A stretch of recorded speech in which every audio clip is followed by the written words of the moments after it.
Ağlamdın sıymığı Muhammed sallallahu aleyhi ve sellem'din ömür bayanı. 2. bölüm. Ündöштүргөн İlgiz Şamırzaev. Пайгамбарыбыздын дүйнөгө келүүсү. Жер жүзүн ыймансыздыктын караңгылыгы каптап турган кез. Ааламда адамзаттын зулумдугу жана жапайычылыгы өкүм сүрүп, көз эмес рухтар, жүрөктөр ыйлаган мезгил. Ал жүрөктөрдүн жана рухтардын кайгы муңуна, көз жаштарына ааламда кошулуп, кудум эле баары аза күтүп жаткандай. Жер шары бактылуулуктун, бейпилчиликтин жана жыргалчылыктын булагы таухид ишениминен абдан алыс калган. Капырчылык жана ширк деген бороон чапкын бардык рухтарды жана жүрөктөрдү өрттөп, куйкалап салган.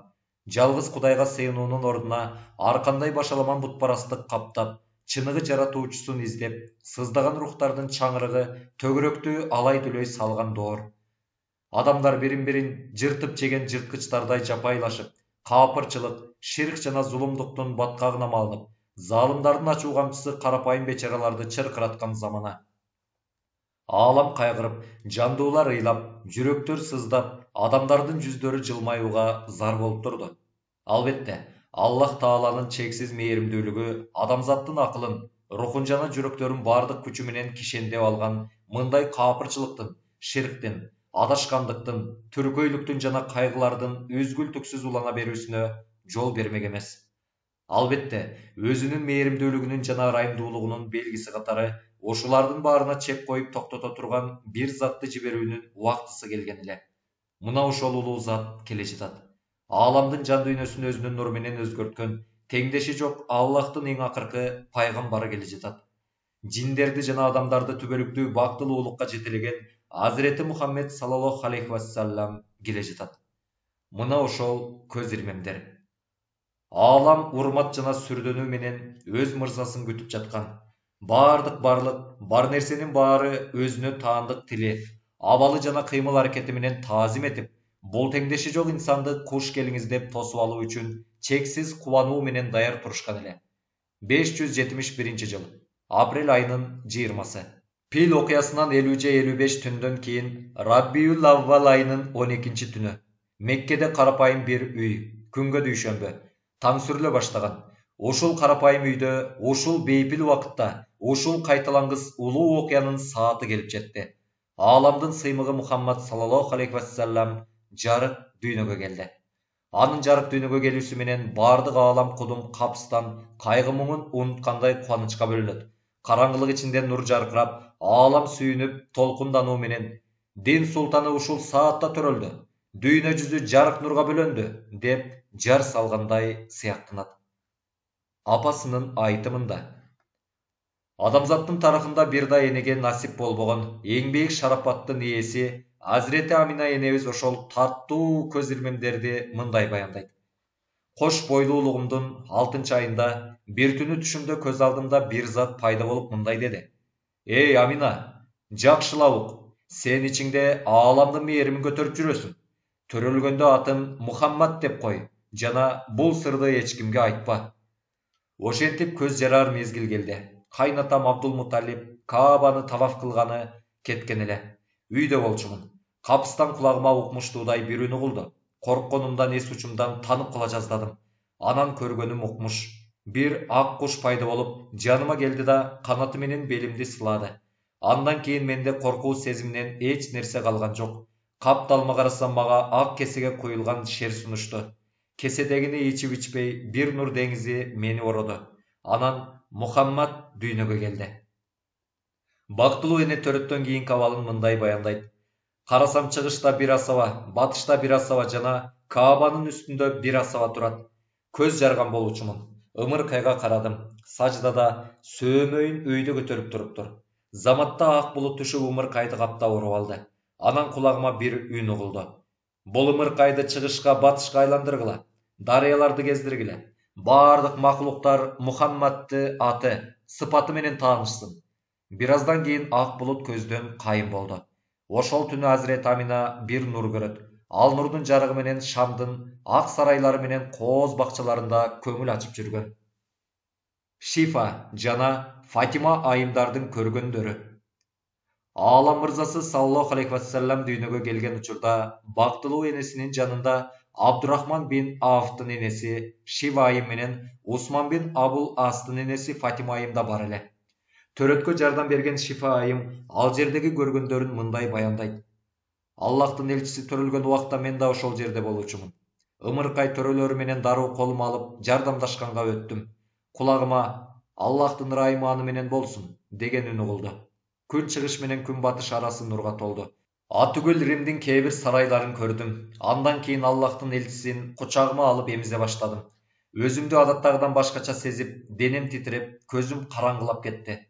Ымыркайдын көздөн кайын болуп кеткенин гана сездим. Бир үн кайда кетти деп сурады. Чыгышка алып кетишти деген жооп келди. Ушул сөздөр эчесимден такыр чыккан. Аллахтын элчиси өзүнүн пайгамбарлыгын жарыялаган кезде дароо жетип келип, алгачкы мусулман болгондор менен чогуу мен дагы ыйман келтирдим. Фатима айым Аллахтын элчиси төрөлгөн үйдүн ичи нурга толгондугун жана көктөгү жылдыздар төгүлчүдөй салаңдаганын айткан. Сүйүктүү пайгамбарыбыздын дагы бир өзгөчөлүгү анын сүннөткө отургузулган, киндиги кесилген абалда төрөлүүсү. Эки далысынын ортосунда так жүрөк тушунда пайгамбарлык мөөрү бар эле. Ал мөөрдүн үстү түктүү, кабарган кызгылт берметтей меңдер каптаган, көлөмү кекиликтин жумурткасындай болуп, узак мезгилдерден бери адамзат күтүп жүргөн эң акыркы пайгамбардын касиеттүү белгиси болчу. Сахаба Саид бин Язид ал пайгамбарлык мөөр тууралуу мындай дейт. Кичинекей кезимде таяжем Аллахтын элчисинин алдына алып барып, «Эй Аллахтын элчиси, ошол жээнимдин бутунда оорусу бар» деди. Аллахтын элчиси колун башыма коюп сылап, береке дубасын кылды. Андан кийин даарат алды.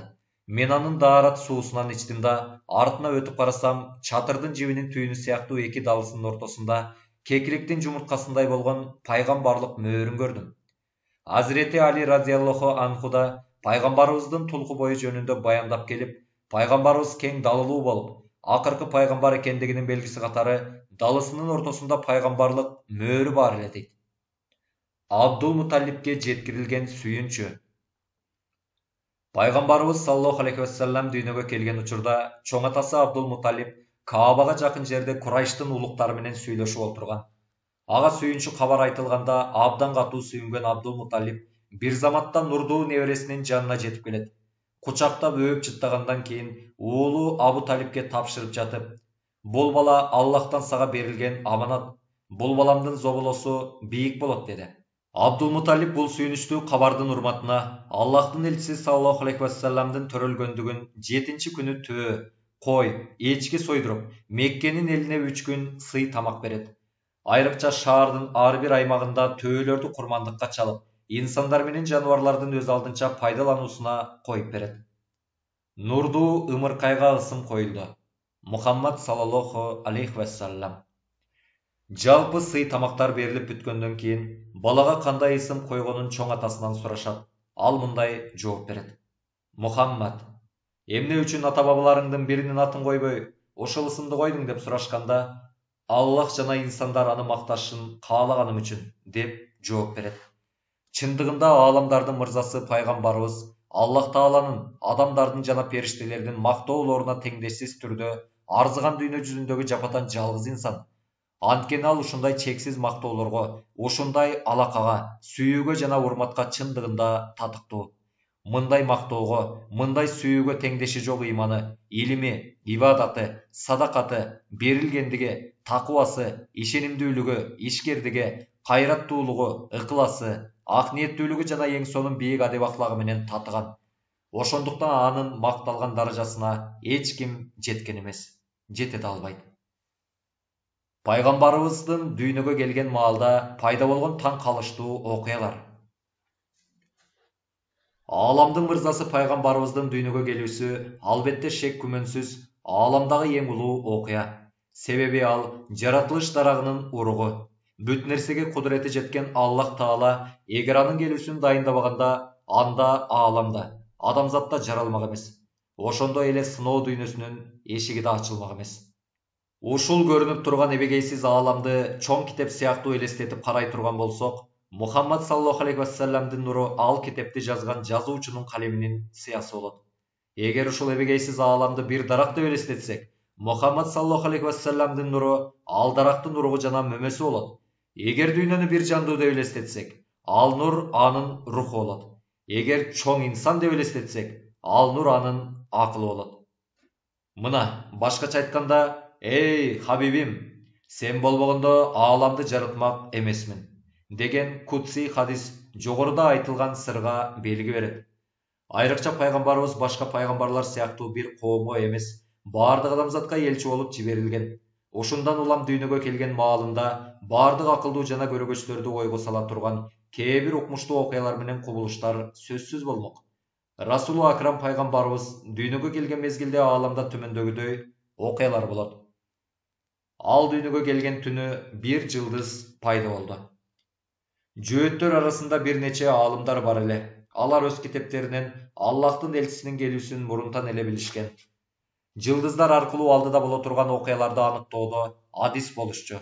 Пайгамбарыбыз төрүлгөн түнү асманда бир жылдыз пайда болот. Жөөт окумуштуулар андан акыркы пайгамбардын дүйнөгө келгенин аңдашат.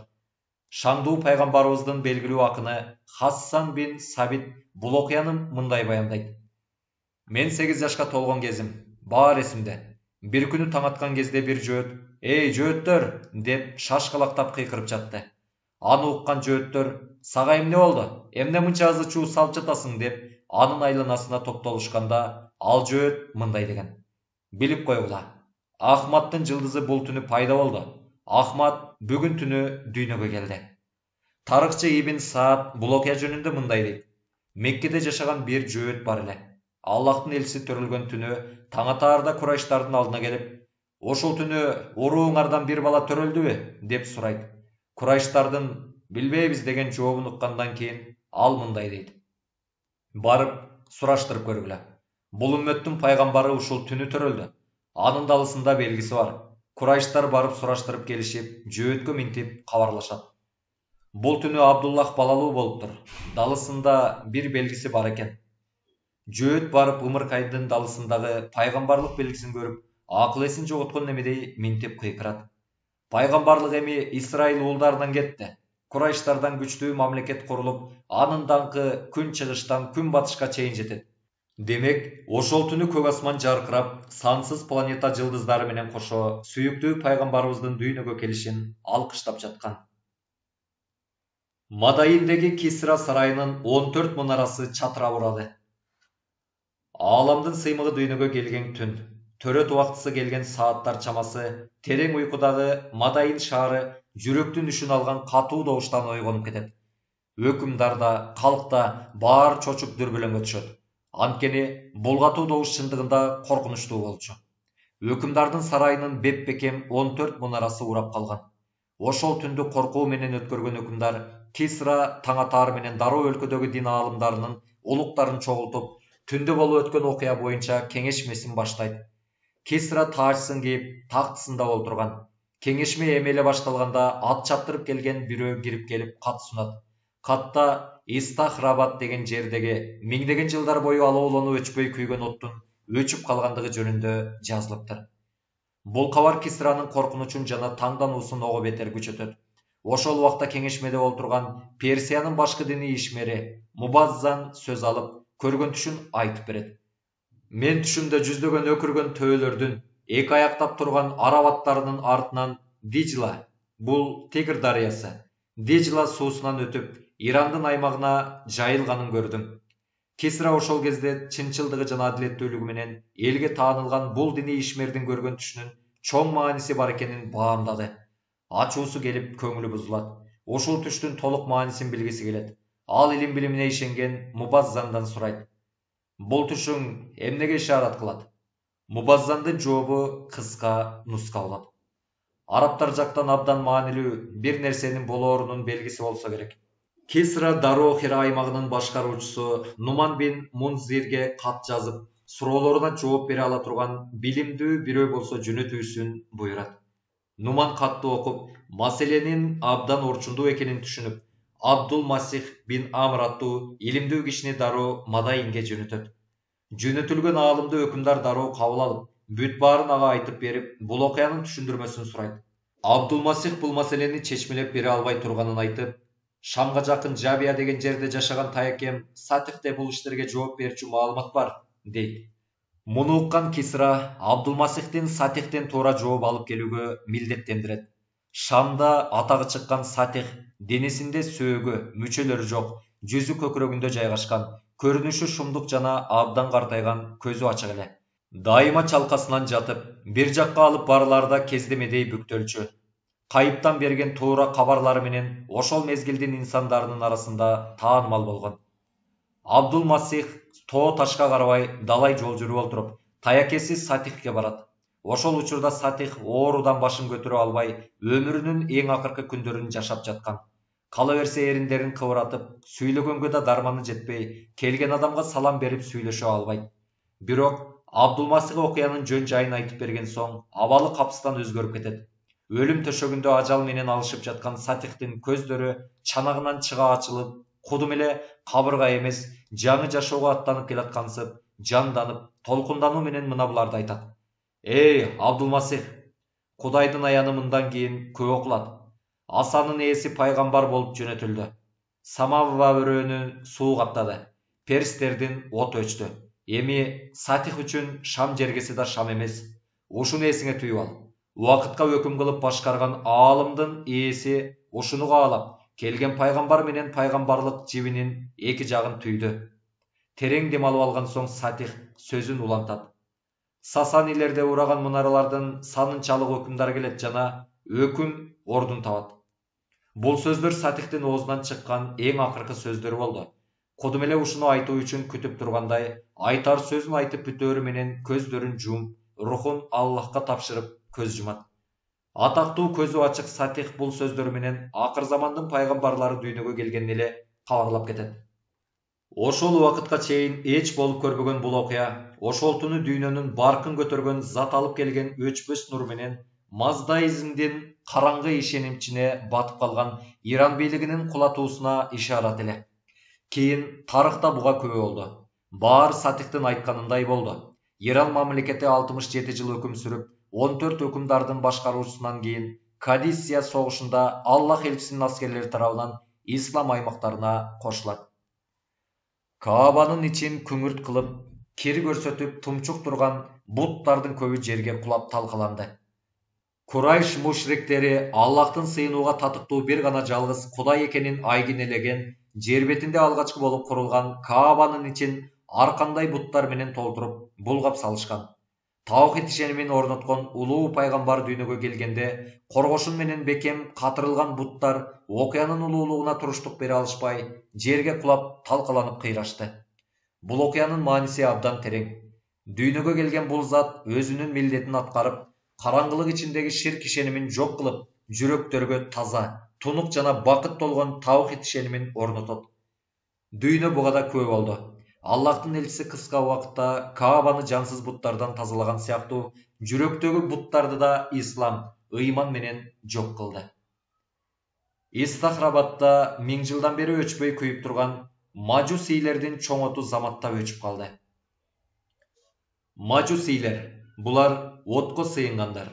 Мажусийлер бул күйүп турган отту өздөрүнө Кудай катары кабыл алып келишкен. Пайгамбарыбыздын дүйнөгө келүүсү менен бул алууланган оттун жайындылары кудум океан суусу каптаган сыяктуу заматта өчүп калды. Демек, бул окуя пайгамбарыбыз бутпараз ишенимин жок кылган сыяктуу, отко сыйынуу ишенимин да жок кылып, бүт жерге таухид акыйдасын, ишенимин орнотуусуна чоң бир ишарат эле. Ыйык деп эсептелген Сава көлү заматта соолуп калды. Сава, Табария. Бул дагы келген заттын Аллахтын уруксаты болбогон нерселерди ыйык тутууга тыюу салаарынын белгиси болуучу. Дүйнөгө келгенде чыгыш менен батышты кичине бөлмөдөй жарык кылган нур каптайт. Демек, жаңы дүйнөгө келген зат негиздей турган дин чыгыштан тартып тээ батышка чейинки аймакты кучагына алып, адамзаттын 5тен бирин мээримдүүлүк менен койнунда тарбиялап бапес кыйт. Самава өрөөнүн сел каптап, суу алдында калат. Расулу Кибриябыз дүйнөгө келген түн, Самава өрөөнүн шаарын кошо катуу келген сел каптап, жергиликтүү калк коркуудан дүрбүлөңгө түшүп, тоолорго тырмышып чыгып, жандарын араң сактап калат. Андан кийин Кисрага кат жазып, болгон окуяны түшүндүрүп, тамак аш жиберүүсүн өтүнүшөт. Көк асмандан жылдыздар жаайды. Расул Акрам дүниеге келген түні көк асмандан түні бойы жерді көздөй жыбыраған жылдыздар жаап тұрғанын көрінеді. Мұның мындай ишараты бар эле. Мындан кейін шайтан жана жиндердин асмандан маалымат алуусуна чек коюлган эле. Аллахтын элчиси саллаллаху алейхи вассалам вахый аркылуу пайгамбар болуп жөнөтүлдү. Албетте, Аллахтан келген вахийдин тазалыгы үчүн, эч кимдин эч кандай шек күмөнү болбосу үчүн шайтандардын, жиндердин жана сыйкырчылардын кайыптан маалымат алуусуна катуу тыюу салынып, бекем бөгөт коюлуусу зарыл. Ооба, пайгамбарыбыз келгенге чейин көз ачыктык күчөгөн эле. Бирок Куран түшүрүлгөндө алардын баарына тыюу салынып, бөгөт коюлду. Атүгүл көптөгөн бакчылар ыйман келтиришкен. Анткени жин тайпасынан кабарчылары эми кабар алып келе албай калган. Ошол убакка чейин эч болуп көрбөгөн бул таң калыштуу окуялар так эле Расул Акрам төрөлүп жаткан маалда болуусу, албетте, кокустук эмес эле. Эзелки кудуреттин тагдыр калеминин дайындоосу менен болуп, акыр заман пайгамбарыбыз Азирети Мухаммед саллаллаху алейхи вассаламдын келишин кабарлап жатышкан болчу. Пайгамбарыбыздын сүт энеге тапшырылуусу. Мырзасын тосуп алган аалам шаңданып турду. Арабистан жергесида бардык адамзатка нур жана бейпилдик алып келе турган, пайгамбарга жер болуп көтөрүп турганына кубанычы койнуна батпай толкунданат. Келечекте боло турган теңдешсиз улуу окуяларга сахна болуп бере турган Мекке шаарында бул бакыт менен тең бөлүшүп, жай соккон жел менен баарын сезип таазим кылып турду. Азирети Аминада бактылуу энеге айланып, нурдуу баласынын таттуу жылмаюулары каза болгон күйөөсүнүн кайгысын унуттуруп, келечекке үмүт менен каратып, бактылуу кылган жападан жалгыз көңүл жубатуучу эле. Бактылуу Азирети Амина нурдуу баласын бир жума гана бооруна кысып эмизе алат. Андан кийин Абыл-Ахабтын күңү Субайба айым ааламдын мырзасын өзүнө алып, ага сүт эне болуп көпкө чейин эмизет. Субайба айым мындан мурун Азирети Хамзаны да эмизген эле. Ушундан улам улуу Расул пайгамбарыбыз менен урматтуу абасынын ортосунда эмчектеш бир туугандык байланышынын түзүлүшүнө себеп болуу сыяктуу аябай чоң бакытка жана шарапатка ээ болот. Эң кичинекей жакшылыктарды да унутпаган жана бирин жоопсуз калтырбаган улуу жана бийик сапаттын ээси ааламдын сыймыгы пайгамбарыбыз Мухаммад саллаллаху алейхи вассалам өзүнө сүт энелик кылганы үчүн Субайба айымды эч унуткан жок жана кийинде аны дайыма зыярат кылып, кезиккен сайын ага көптөгөн белек бечкектерди берип сыйлап турчу. Ооба, чынчылдык, сөзүндө туруу сыпаты ааламдын сыймыгы пайгамбарыбыздын дүйнө жүзүнө алып келген адеп ахлактын негизи болгон. Анын таза ахлактуу жашоосунда атүгүл эң кичине аракетинде да оопасыздыктын кыпындай бир белгиси көрүнгөн эмес. Пайгамбарыбыздын чынчылдыгын өзүнө сиңирген бактылуу жубайы улуу Хадича энебиз да үйүнө бат-бат келип турган Субайба айымды кулдуктан бошотуу үчүн сатып алайын десе да, Абыл-Ахаб буга макул болгон эмес. Кийин Расулу Кибрия пайгамбарыбыз Мадинага көчүп кеткенден кийин Абыл-Ахаб Субайбаны өзү эле азат кылган. Абыл-Ахаб пайгамбарыбыздын атасынын бир тууганы, кийинчерээк Расул Акрамдын пайгамбарлыгын тастыктабагандай эле өмүр бою бутпарастыктан баш тартпай, анын эң чуң душманы бойдон кала берген. Ушул себептен Аллахтын каргышына тушугуп, күң аял Субайба айымдын бир тырмагынчалык кадыр-барк тапкан жок. Атүгүл Субайба айымдын урматына акыретте бир аз жеңилдикке ээ болору да айтылган. Аны өлгөндөн кийин бирөөлөр түшүндө көрүшөт. Тозоктун катуу азабын тартып жаткан болот. Андан сурашат: "Эмнеге өкүрүп бакырып ыйлап жатасың?" Абыл-Ахаб: "Эмнеге ыйламак элем? Суусуздук мени оттой кууруп жатат. Жашоомдо бир да жакшы сооптуу иш кылбаптырмын. Болгону бир жакшылык таптым. Мухаммадты эмизген Субайбаны азаттыкка чыгарганым үчүн мага да бул жерден эрдимди бир аз суулап алуу мүмкүнчүлүгү ыролоду", деп сөөмөйүн көрсөтөт. Окуя чындыгында эле үлгү ала тургандай болчу. Ааламдын мырзасына өмүр бою жамандык кылып, кыйноого салып акарат кылуудан тартынбаган Абыл-Ахаб сыяктуу кутурган ислам душманы болгону аны эмизген Субайба айымдын эркиндикке чыгарганы үчүн Аллахтын ушундай жоомарттыгы менен жакшылыгына ээ болуп, тозокто азабы бир аз жеңилдеп жатат. Демек, бир гана сүйүктүү пайгамбарына эмес, ага кызмат кылгандарга кылынган жакшылыктары да Аллах Таала жоомарттыгы жана жакшылыгы менен жоопсуз калтырбайт.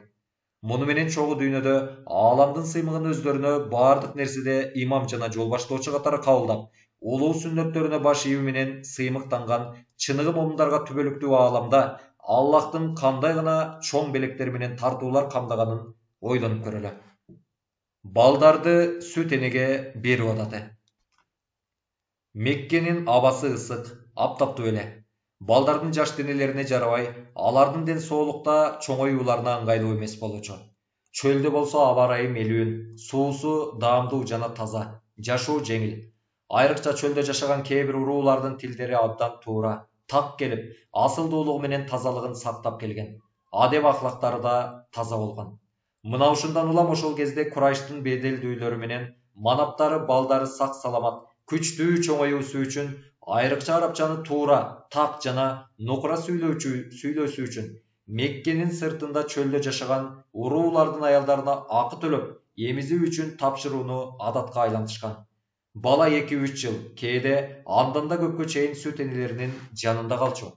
Ошол себептен жайлоолордо жашаган көптөгөн уруулар, айрыкча Саад бин Бакир уруусунун аялдары бир жылда топ-топ болуп, бир нече жолу Меккеге келип, жаңы төрөлгөн балдарды эмизүү үчүн алып кетишчү.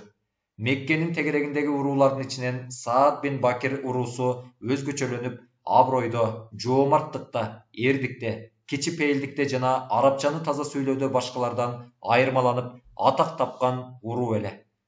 Андыктан Курайштын беделдүү үй бүлөлөрү көбүнчө ушул уруунун аялдарына балдарын тапшырууну каалашчу. Бани Бакир уруусунун аялдарынын Меккеге келиши. Расулу Акрам саллаллаху алейхи вассаламды Субайба айым эмизип жатты. Ошол жылы Саад уулдарынын журтунда ошого чейин абдан сейрек кездешкен катуу кургакчылык өкүм сүрөт. Кургакчылык менен кошо келген каатчылык бул элге жокчулукту алып келип, мөңкүрөтүп, айласын кетирет. Азыгын араңдан зорго табыштап, малдары арыктап сүт бербей калат. Бул катуу каатчылык жылы Бани Бакир уруусуна аялдарды эптеп эмизүүгө бала таап, анысы менен көрө оокаттын аз болсо да оңдоп алуу максаты менен адаттан көп киши болуп Меккеге келишет. Келген аялдардын бирөөнөн башкасы баардыгы өздөрүнө бала табышат. Таң калыштуусу, сүйүктүү пайгамбарыбызга бир гана жетимдигинен улам аны алууга эч ким жологон жок. Анткени жетимге ким түзүгүрөөк акы төлөп бермегиле деген чоң чочулоо бар эле.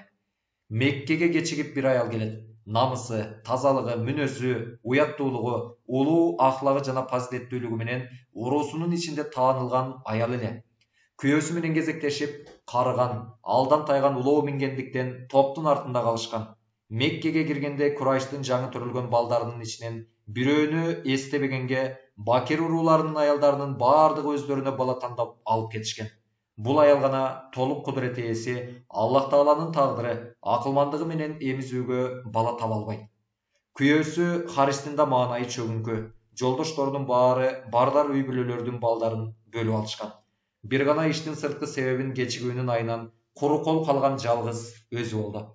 Көңүлү чөгүп турган бул намыстуу аял Аллах Тааланын тагдырынан ага жазылган таалайлуу ырыскысынан бейкапар, Меккенин көчөлөрүндө бала таба албаганына кайгырып, айласыз айланып кыдырат. Бир мезгилде келбети менен тегеректин урматына ээ, жүзү жылдыздуу, жашы улгайып калган карыяга туш келет. Бул киши ааламдын мырзасынын чоң атасы Абдул Муталип болчу. Кудум бири-биринин дартына дарман болуш үчүн издешип жүрүшкөндөй, бири-бирине тегилип калышат. Анан сүйлөшүп киришет. Абдул Муталип, сен кайдан болосуң деп сурайт. Аял, Бани Саад уруусунанмын дейт. Атың ким? Халима. Абдул Муталип, кандай сонун. Саад менен жумшактык, эки мүнөз дүйнөнүн жакшылыгы да, акыреттин ызаты менен сыймыгым мына ушулар деп терең үшкүрөт да Халимага, эй Халима, менде бир жетим бала бар. Аны Саад уруусунун аялдарына сунуштасам, баш тартып коюшту. Жок дегенде сен ага сүт энелик кыл. Анын арты менен балким бактылуулукка, берекеге жетерсиң дейт. Халима күтүлбөгөн бул сунушка алгач олку солку болот, бирок журтуна куру кол кайткысы келбейт. Андыктан ички олку солкулугун жеңип макул болот. Бирок күйөөсүнөн уруксат албастан чечимин билдиргиси келбейт. Дароо күйөөсүнө келип болгондорду айтып берип, эмизе турган бала таппай койдум. Жолдошторумдун ичинде куру кол кайткым келбейт. Кудай акы, барып жанагы жетимди алам дейт. Күйөөсү Харис жубайынын оюна кошулуп, алсаң ал, балким Аллах анын арты менен бизге береке, жакшылык берер дейт.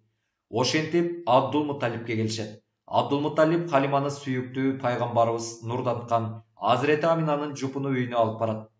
Халима пайгамбарыбыздын баш жагына жакындайт. Нур жүздүү пайгамбарыбыз ак кездемеге оролуп, жашыл жиптен тигилген жабуунун ичинде уктап жаткан.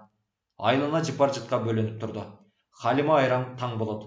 Нур жүздүү пайгамбарыбызга заматта ичи жылыйт. Аны ойготкусу да келбейт. Халиманы басып турган кайгы жоголуп, кубанганынан учуп кетүүчүдөй болот.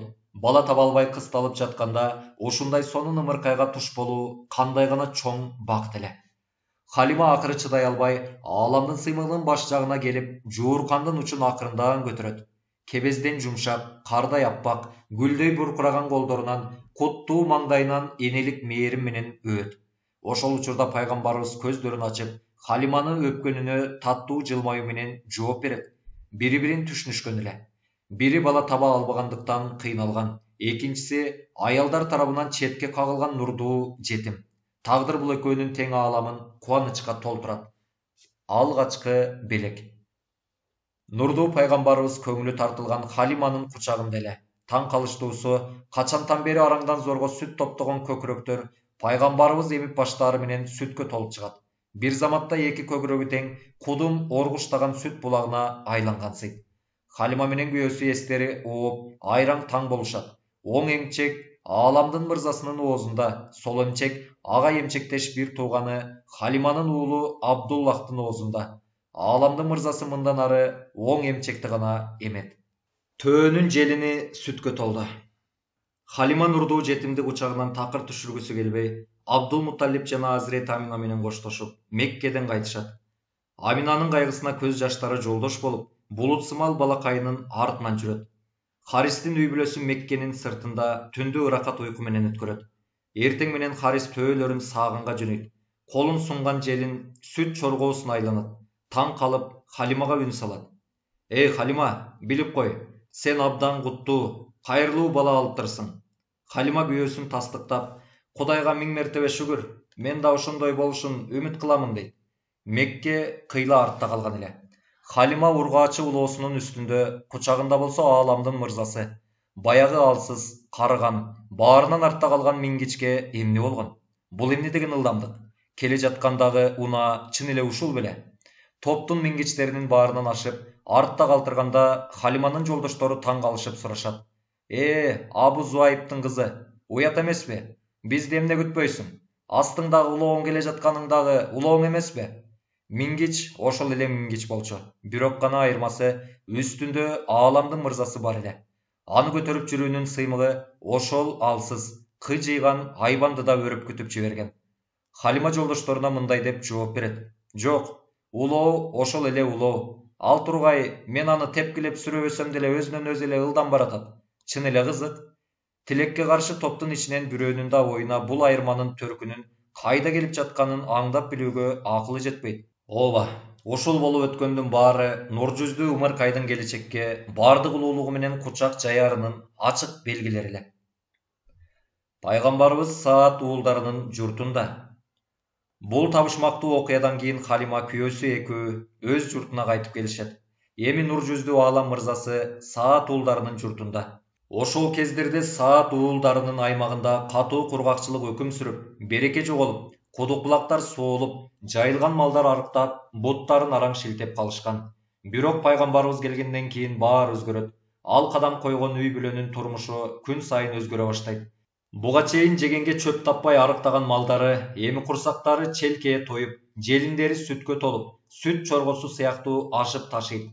Халиманын үйү берекеге толот. Өрөөндүн айрым тургундарын дагы эле кургакчылык кууратып кыйнайт. Малдар арыктап сүт бере албай калган. Айрыкча пайгамбарыбызды жетим деп албай койгондордун турмушу күндөн күнгө кыйындагандан кыйындай берет.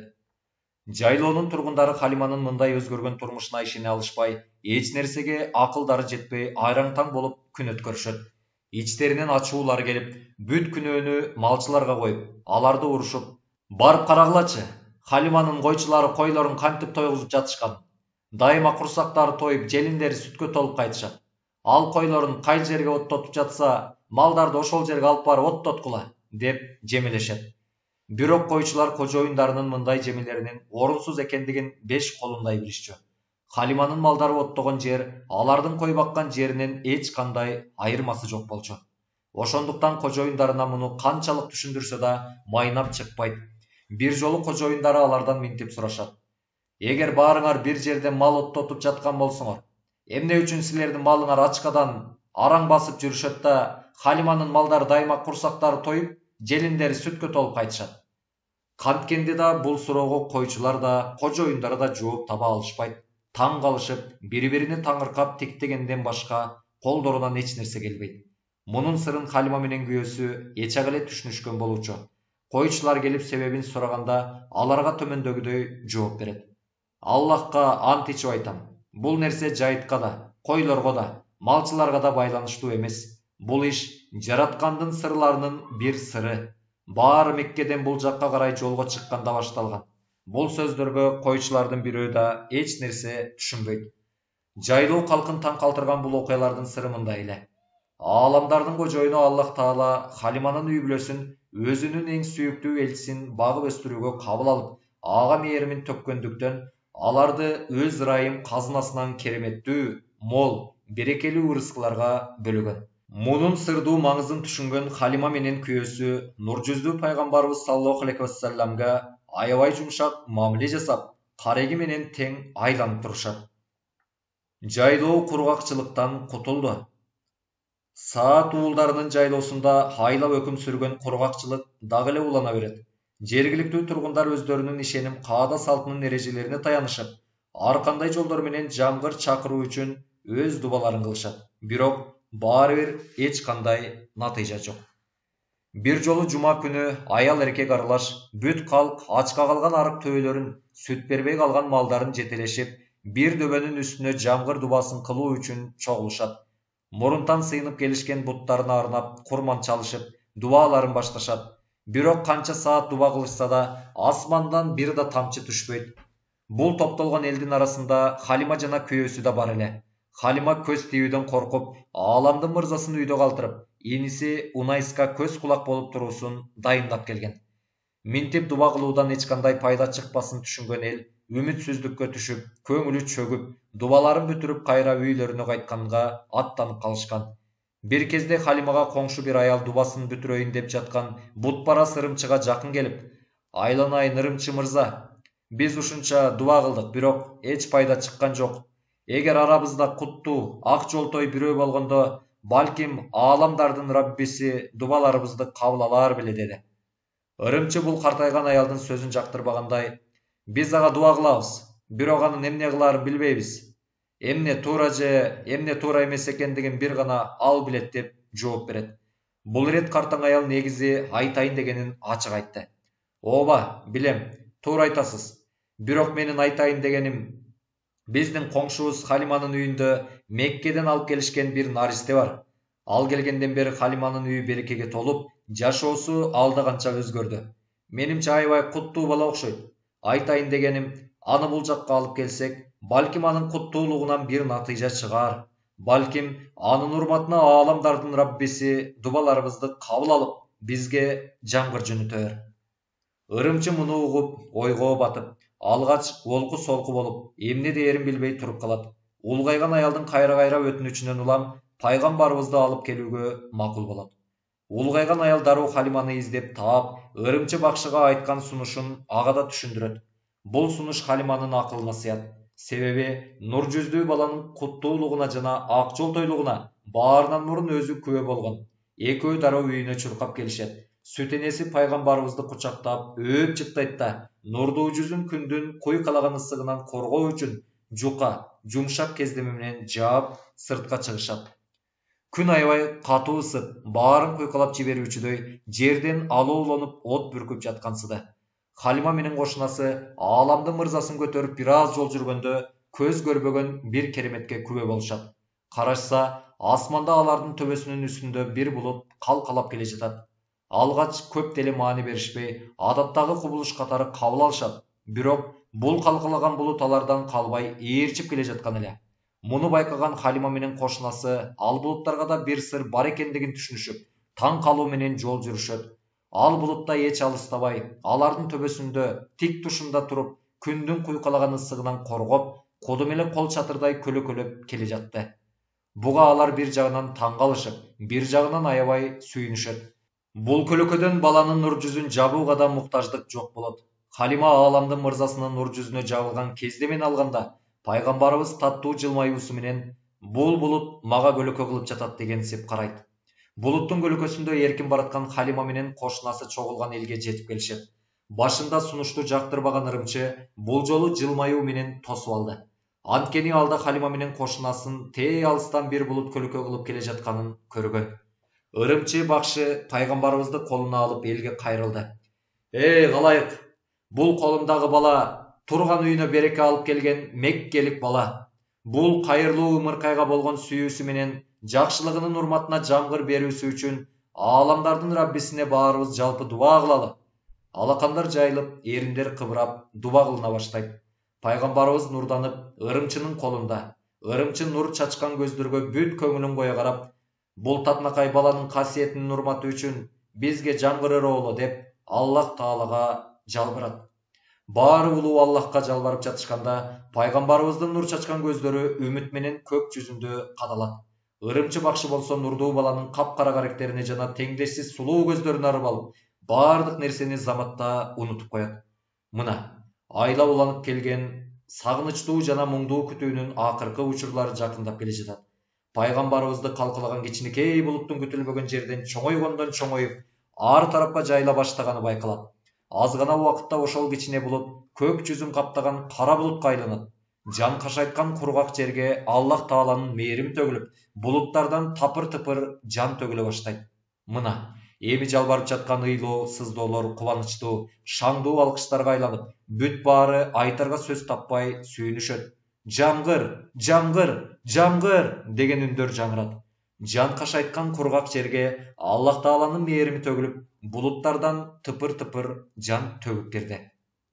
Ооба, эскертүү иретиндеги эки апталык жокчулукта калуу саатуулдардын көңүлүн бурууга жетиштүү болгон эле. Нурдуу наристенин касиетинин урматына саатууларынын журтунда жагымдуу, тунук, таттуу жамгыр тамчылары Аллах Тааланын мээримдүүлүк казынасынан чыгып, жер бетин суугарып, үмүтсүз жүздөргө жылмаюу жана үмүт тартуулап, какырап чаң баскан жерден жагымдуу жыт ар тарапка жайылып, айлана чөйрө кубанычка бөлөнөт. Бирок максаттарына жеткен калк дубааларынын эмнегедир ушул күнү кабыл болгондугунун сырын баары бир биле алышкан жок. Себеби ал бир сыр эле. Азырынча ал сыр бойдон кала бермекчи. Аллах Тааланын мээримин бурган али наристе болуучу. Бирок ал элдин назарында гана наристе болуучу. А чындыгында ал Аллах менен периштелер абдан жакшы таанышкан, Аллахтын сүйгөн кулу, пайгамбарлардын пайгамбары, эки дүйнөнүн күнү, Азирети Мухаммад саллаллаху алейхи вассалам эле. Саатуулдарынын бактылуулукка бөлөгөн бул жамгыр бир жума бою токтогон жок. Топурак жааган жамгырдан кана ичип, чөптөр кайрадан жанданып, дарактар көгөрүп, эгиндер көтөрүлүп, малдардын желиндери сүткө тола баштайт. Жамгырга жеткендердин ичинен бул кереметке күбө болгон калктын арасынан айрымдары мээримдүүлүктүн себебин билишет. Өз ара бул бала ак жолтой, кайрылуу бала деп сөз кылышат. Тунук, кенен горизонттуу чөлдө аба ырайы жагымдуу, таза эле. Жаш балдардын тезирээк жетилип ден соолукта чоңоюшуна да ыңгайлуу болуучу. Сүйүктүү пайгамбарыбыздын чоңоюшу башка балдардыкынан өзгөчө. 8 айлык кезинде сүйлөй баштайт. 9 айында так жана иреттүү сүйлөп калат. 10 айында башка балдар менен ок атышкандай күч кубаттуу болуп чыйралат. Пайгамбарыбыз 2 жашка толгондо эмчектен чыгат. Ошол мезгилге чейин Халимага жана жайлоо тургундарына береке, мээрим жана ыроо жамгыры кемибейт. Ушундай кичинекей кезинде эле пайгамбарыбыз башкалардан өзгөчө сулуулукка жана жогорку адеп акылакка ээ эле. Чоң киши сыяктуу оор басырыктуу жана токтоо болуучу. Пайгамбарыбыздын өз энесине келиши. Сүт балдарды өз ата энелерине кайтарып берүү убагы келет. Ошону менен чогуу, кареги менен тең айланып, өз баласынан артык сүйгөн Халиманын көңүлүн кара булут каптайт. Себеби жакында наристеден айрылат.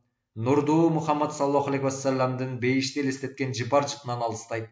Меккеге алып келип, өз энесине тапшыргандан башка аргасы жок эле. Ошентип нурдуу баланы Меккеге алып келип, өз энесине ыйлай сыктай тапшырышат. Сүт эненин көз жашы төгүлүп, ал эми өз энесинин кубанычы койнуна батпайт. Бирөө өз баласын кайра көргөнүнө бактылуу, бирөө андан айрылып жаткандыгына терең кайгыда. Ошол тапта сүт эне Халимага бир илхам келип, чын дили менен жалбарып минтип сунуш кылат. Уулумду дагы бир аз жанымда калтырып турсак кандай болот? Меккенин ар кандай жугуштуу ооруларынан чочулап турам. Бул бир чети чын дилден чыккан сунуш, бир чети сураныч болчу. Анткени анын сөздөрү ооз учунан эмес, жүрөктүн түпкүрүнөн чыккан эле. Азиз эне Амина мындай өтүнүчкө каршы болууга дити барбай, сүйүктүү наристесин дагы бир нече убакытка сүт энесинин жанында калуусуна макул болот. Пайгамбарыбыз кайрадан Саат уулдарынын журтунда. Халима максатына жеткен эле. Арзуусунун орундалышы менен чексиз кубанычка бөлөнгөн сүт эне ааламдын сыймыгын алып журтуна кайтат. Пайгамбарыбыз эми эмчектеш бир тууганы Абдуллах менен чогуу козуларды кайтарууга чыга баштаган. Козулар анын таттуу жылмаюусун сезишкенсип, маарашып жооп беришчү. Ардактуу пайгамбарыбыздын көздөрү дайыма асманда эле. Кудумал жерден бир нерсе изилдеп аччудай дыккаттуу, көңүл коюп карачу. Асмандан бир кол чыгып, аны улуу ааламдарга алып кете тургандай күтөөр эле. Ушундай учурда көз жаздымда калбаган дагы бир кызык окуя. Пайгамбарыбыздын төбөсүндө көбүнчө бир булут ээрчип, күндүн ысыгынан коргоп жүрчү. Бардыгынын көздөрү ага кадалып, эл оозунда анын сулуулугу дастан болуп, жүрөктөрүндө ага карата таттуу сүйүү бар эле.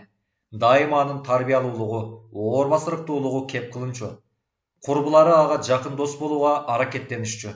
Ошентип сүйүктүү пайгамбарыбыз Саат уулдарынын журтунда күндөрүн ушундай бактылуу, кубанычтуу өткөрөт. Пайгамбарыбыздын көкүрөгүнүн жарылышы. Күн нуру айланага берекесин чачып турган жаз күндөрдүн бири.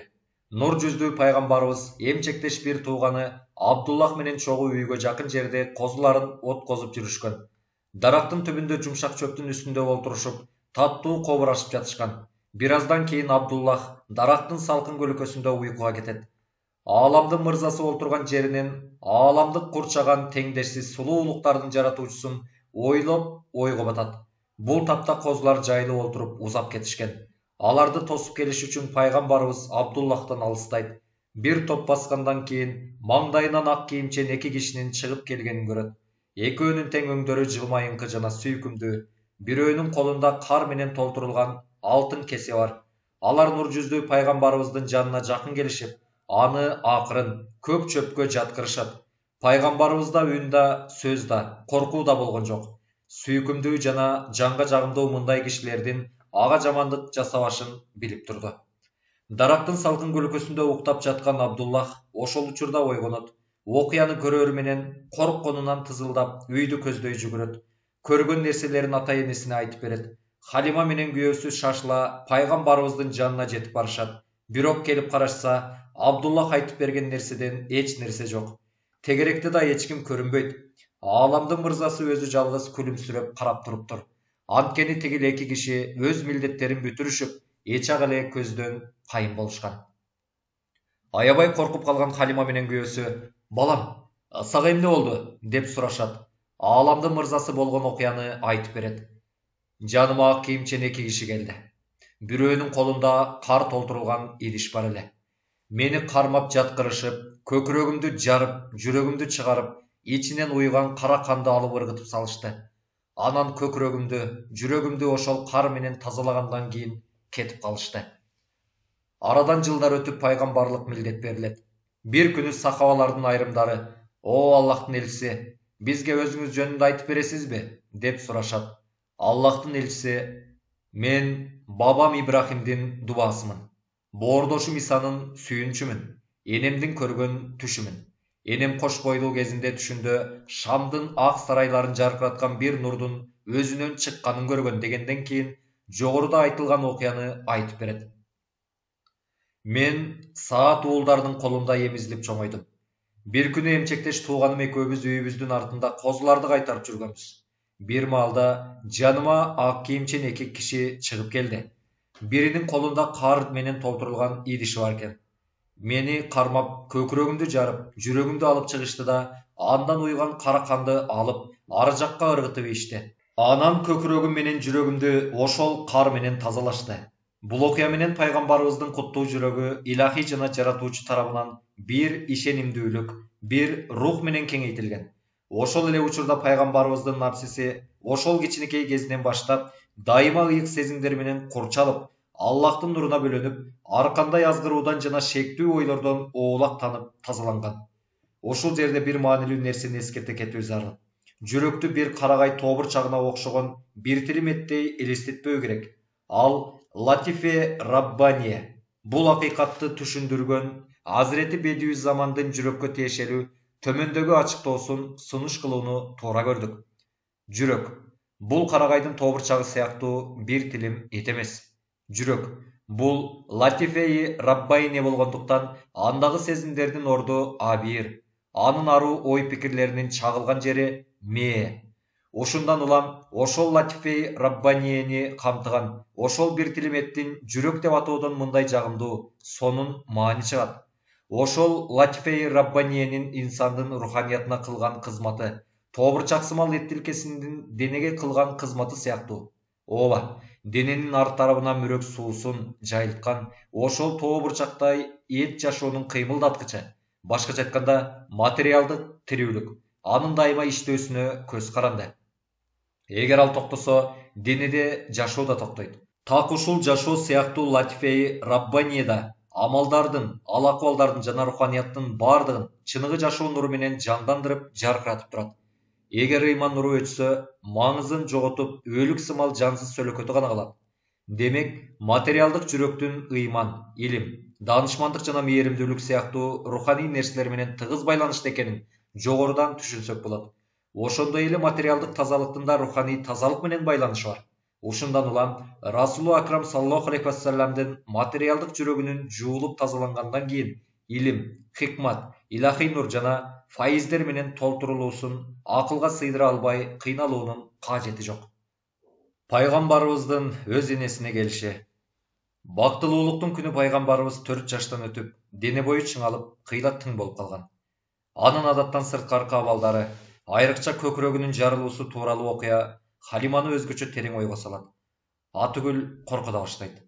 Жанынан артык көргөн уулунун башына жагымсыз окуялардын келүүсүнөн тынчсызданат. Бул терең ойлор, кыжаалат, коркуу сезими Халима менен күйөөсүн төмөндөгүдөй чечимге келүүгө мажбур кылат. Башына бир бале келе электе наристени өз энесине тапшыралы. Байкуш эне эмне кылсын? Жүрөгү нурдуу баладан айрылуудан оттой күйүп кайгыга батып турду. Кандай болсо да, куттуу балага убактылуу аманат катары тапшырылган эле ба. Кантип мунун баарын өзү өзгөртө алмак? Башка айла жок. Ошентип саат уулдарынын калкына 4 жыл бою нур чачкан бактылуулуктун күнүн өз энесине берүү үчүн сүт энеси Меккени көздөй алып жөнөйт.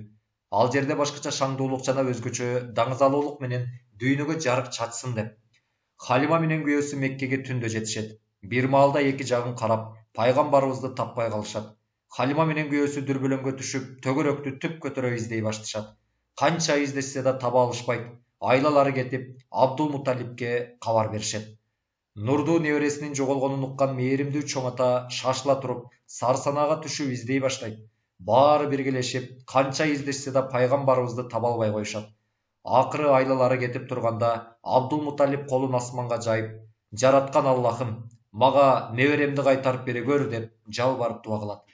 Ушул учурда каплеттен эки киши бир кичинекей бала менен чыгып келишет. Алар Варакка бин Науфал жана анын бир досу жана пайгамбарыбыз болчу. Абдул Муталип кубанганынан сагынган небересин бооруна кысып, өпкүлөп, жыттагылап, мойнуна мингизип алат. Түз эле Каабага келип, аны айланып чыгышат да, сүйүктүү пайгамбарыбызды өз энесине алып барып тапшырат.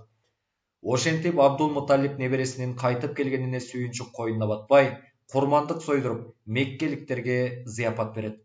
Ааламдын сыймыгы эми өз энесинин ысык, мээрим толгон кучагында, бакытка толгон жупуну үйүндө эле. Сүт энеси Халима болсо бактылуулуктун күнү пайгамбарыбызды Меккеге таштап өзүнүн журтуна кайтат. Өмүр бою алар пайгамбарыбызды аларды унуткан жок. 4 жыл бою кареги менен тең айланып бапестеп, сүтүн берип өстүргөн энени кантип унутмак. Качан Халиманы көргөндө дайыма «Апаке» деп сый урмат менен чакырып, колунан келген белектерин берип, эмне муктаждыгы болсо орундатууга даяр турчу. Арадан көп жылдар өтүп, саат уулдарынын журтун кайрадан кургакчылык менен каатчылык каптайт. Мындан аябай кыйналган Халима Меккеге келип, Расулу Акрам саллаллаху алейхи вассалам менен жолугууну каалайт. Ааламдын мырзасы менен жолуккан Халима журтундагы кыйынчылыктардын баарын айтып, арыз муңун төгөт. Пайғамбарыбыздың бай, берешен, жақшылық қылуыны сүйген, пакиза жұбайы Азіреті Хадича Халимаға 40 қой, минөге жана жүк ташу үшін bir төө беріп, сыйлау сатады. Дағы bir жақшылық жана қайырымдуулық өрнөгү пайғамбарыбыздың Шайма дегенде емчектеш туғаны болған. Саат уулдарының жұртында Шайма менен таттуу балалық күндөр өткен. Арадан жылдар өтүп, Хунайн соғышында мұсылмандар тарабынан туткундалгандардын ичинде Шайма да бар эле. Шайма өзүн тааныштырганда bir туган карындашка көрсөтүлүүчү мамиленин эң жакшысын пайгамбарыбыздан көрөт. Пайгамбарыбыз саллаллаху алейхи вассалам Саат уулдарынын журтунда сүт энеси Халиманын жанында өткөргөн күндөрүнүн кээде сахабаларына айтып берчү. Мен араңарда эң таза арабмын, себеби Курайш уруусунанмын. Ошол эле учурда Саат уулдарынын журтунда сүт эмип чоңойдум. Тилим да алардыкындай. Пайгамбарыбыз энесинин жанында. Биздин замандын 575 жылы. Пайгамбарыбыз сүт энеси Халима аркылуу өз энеси Азирети Аминага алып келинген учурда 4 жаштан 5 жашка аяк баскан эле. Азиз эне үйлөнгөндөрүнүн алгачкы айларында эле түбөлүктүү ааламга көчүп кеткен күйөөсү Абдуллахтан дагы эле айрылуу кайгысын тартып жүргөн. Аз болсо да кайгысын жеңилдетип, көңүлүн жубаткан жападан жалгыз уулу Мухаммад саллаллаху алейхи вассалам. Азирети Амина нурдуу баласына мээримин төгүп, атасынын жоктугун сездирбөөгө колунан келишинче аракет кылчу. Пайгамбарыбыз Меккедеги бул жупуну үйдүн жарыгы, берекеси, гүлү, нуру жана сүйүнүчү эле. Кичинекей кезинен эле апасынын бүт иштерине жардам берип, карап турчу эмес. Өзгөчө тазалыкка аябай катуу көңүл бурганына апакеси айран. Ал бир гана энесине эмес, айлана чөйрөдөгү тааныгандарынын баарына жардам берип, аларды урматтачу. Досторуна жардам берүүдөн аябай ырахат алчу. Мындан улам достору да аны жакшы көрүп, чогуу жүрүүнү каалашчу. Ооба, Аллах Таала пайгамбарлык деген улуу жана ыйык милдетти бере турган элчисин ошинтип эң сонун бапестеп тарбиялап өстүрөт. Ата бейитке зыярат. Ааламдын сыймыгы 6 жашта. Bir күнү Амина айым Мадинага барып келүүнү чечет. Анын максаты Абдул Муталиптин таякеси Ади бин Нажар уулдарын көрүү жана ал жерде көмүлгөн күйөөсүн зыярат кылуу эле. Даярдык көрүлүп Меккеден жалгыз уулу жана бакма эне Умму Айман менен жолго чыгышат. Амина буга сүйүнгөндөрдүн ордуна тескерисинче терең кайгыга батып, ойлуу жол жүрөт. Кудум эле ушул ыйык жерлерге жана бактылуулуктун күнүнүн дүйнөгө келишин тосуп алган нурдуу үйүнө эч качан кайра кайтып келбей тургандай, көңүлүн кандайдыр бир жагымсыз ой чулгап, улам-улам кылчайып, артты карап бир нерседен чочулагандай кайгыга чөмүлүп, Меккеден алыстап барат. Жыл мезгилинин эң ысык күндөрүндө узак, катаал жолду басып өтүп, Мадинага жетип келишет. Пайгамбарыбыздын таякесинин уулу Набиганын үйүнө келип токтошот. Азирети Амина үйдүн короосундагы азиз күйөөсүнүн бейитине барып, жыгылып өксүп ыйлайт. Төккөн көз жашы Абдуллахтын бейит топурагын суулайт. Мына ошондо пайгамбарыбыз жетимдиктин ызаасын алгачкы жолу урматтуу атасынын бейитинин алдында сезди. Ал да көз жашын төгүп, энесине кошулуп ыйлайт. Бул көз жаш тамчылары Азирети Абдуллахка кудум эле гүл десте катары сунулат. Пайгамбарыбыздын жөөт аалымдардын көңүлүн бурдуруусу. Мадинада өткөрүшкөн таттуу күндөрдүн биринде пайгамбарыбыз бакма энеси Умму Айман менен түнөк кылышкан үйдүн эшигинин алдында олтурушкан. Көчөдөн өтүп бараткан эки жөөт бир маалда пайгамбарыбызга тегиле карап калышат. Пайгамбарыбыз алардын тегилип караганынан тынчсыздангандай үйгө кирип кетет. Жөөттөр да өтүп кете албай Умму Айманга келишип, "Бул баланын аты ким?" деп сурашат. Умму Айман аларды тааныбагандыктан жаман ниети болушу мүмкүн деген ойдо, "Эмнеге сурап жатасыңар?" дейт. Жөөттөр сөздөрүн оңдоо актангандай, "Ал биз тааныган бир балага окшош экен, ошондуктан сурап жатабыз. Суранабыз. Айтып коюңузчу, бул баланын аты ким?" деп кайра сурашат. Умму Айман алардын сүйлөгөндөрүнөн жана кебетелеринен корко турган деле кишилер көрүнбөйт деген ойдо, "Анын аты Ахмат" деп жооп берет. Муну укканда баягы эки жөөттүн көктөн издегени жерден табылгандай, күлүмсүрөп, бири-бирине карашат. Анан бирөө, "Сизден сураныч, баланы бул жакка чакыра аласызбы?" деп жалбарып жиберет. Умму Айман аларды карап, "Эмне үчүн мынча кызыгып жатышат?" деп күмөн санай баштайт. Бирок тигилердин бирөө күмөндөн арылтыш үчүн мындай дейт: "Биз бир гана жакшылык кылган, зыяны жок кишилербиз. Биз аны Аллах үчүн сүйөбүз. Чакырып коюңузчу, суранабыз." Умму Айман алардын суранычын четке кага албай, үйгө кирип, бир аздан кийин пайгамбарыбыз менен чогуу чыгат. Пайгамбарыбызды көрөр менен тегилеки жөөт дароо ылды эңкейишип таазим кылып саламдашат. Кийин аябай сылык жана сүйүү менен пайгамбарыбызга жакындап келишип баштан аяк тырмагына чейин кармалап көрүшүп, андан кийин далысын ачып карашат. Экөөнүн тең толкунданып, таңданып турганы көздөрүнөн байкалат. Бирөөнүн экинчисине минтип айтканын Умму Айман угуп калды. Мына ушул бала бул үммөттүн пайгамбары. Бул шаарда ал көчүп келе турган шаар. Бул жакта кандуу согуштар, көчүүлөр жана чоң иштер болот. Ушул сөздөрдү кобурашып узап кетишет. Дагы бир риваятта Расул Акрам саллаллаху алейхи вассалам сууда сүзүүнү мына ушул зыярат учурунда Бани Наджар кудугу деп аталган сууда үйрөнгөн. Азирети Аминанын түбөлүк ааламга жол тартышы.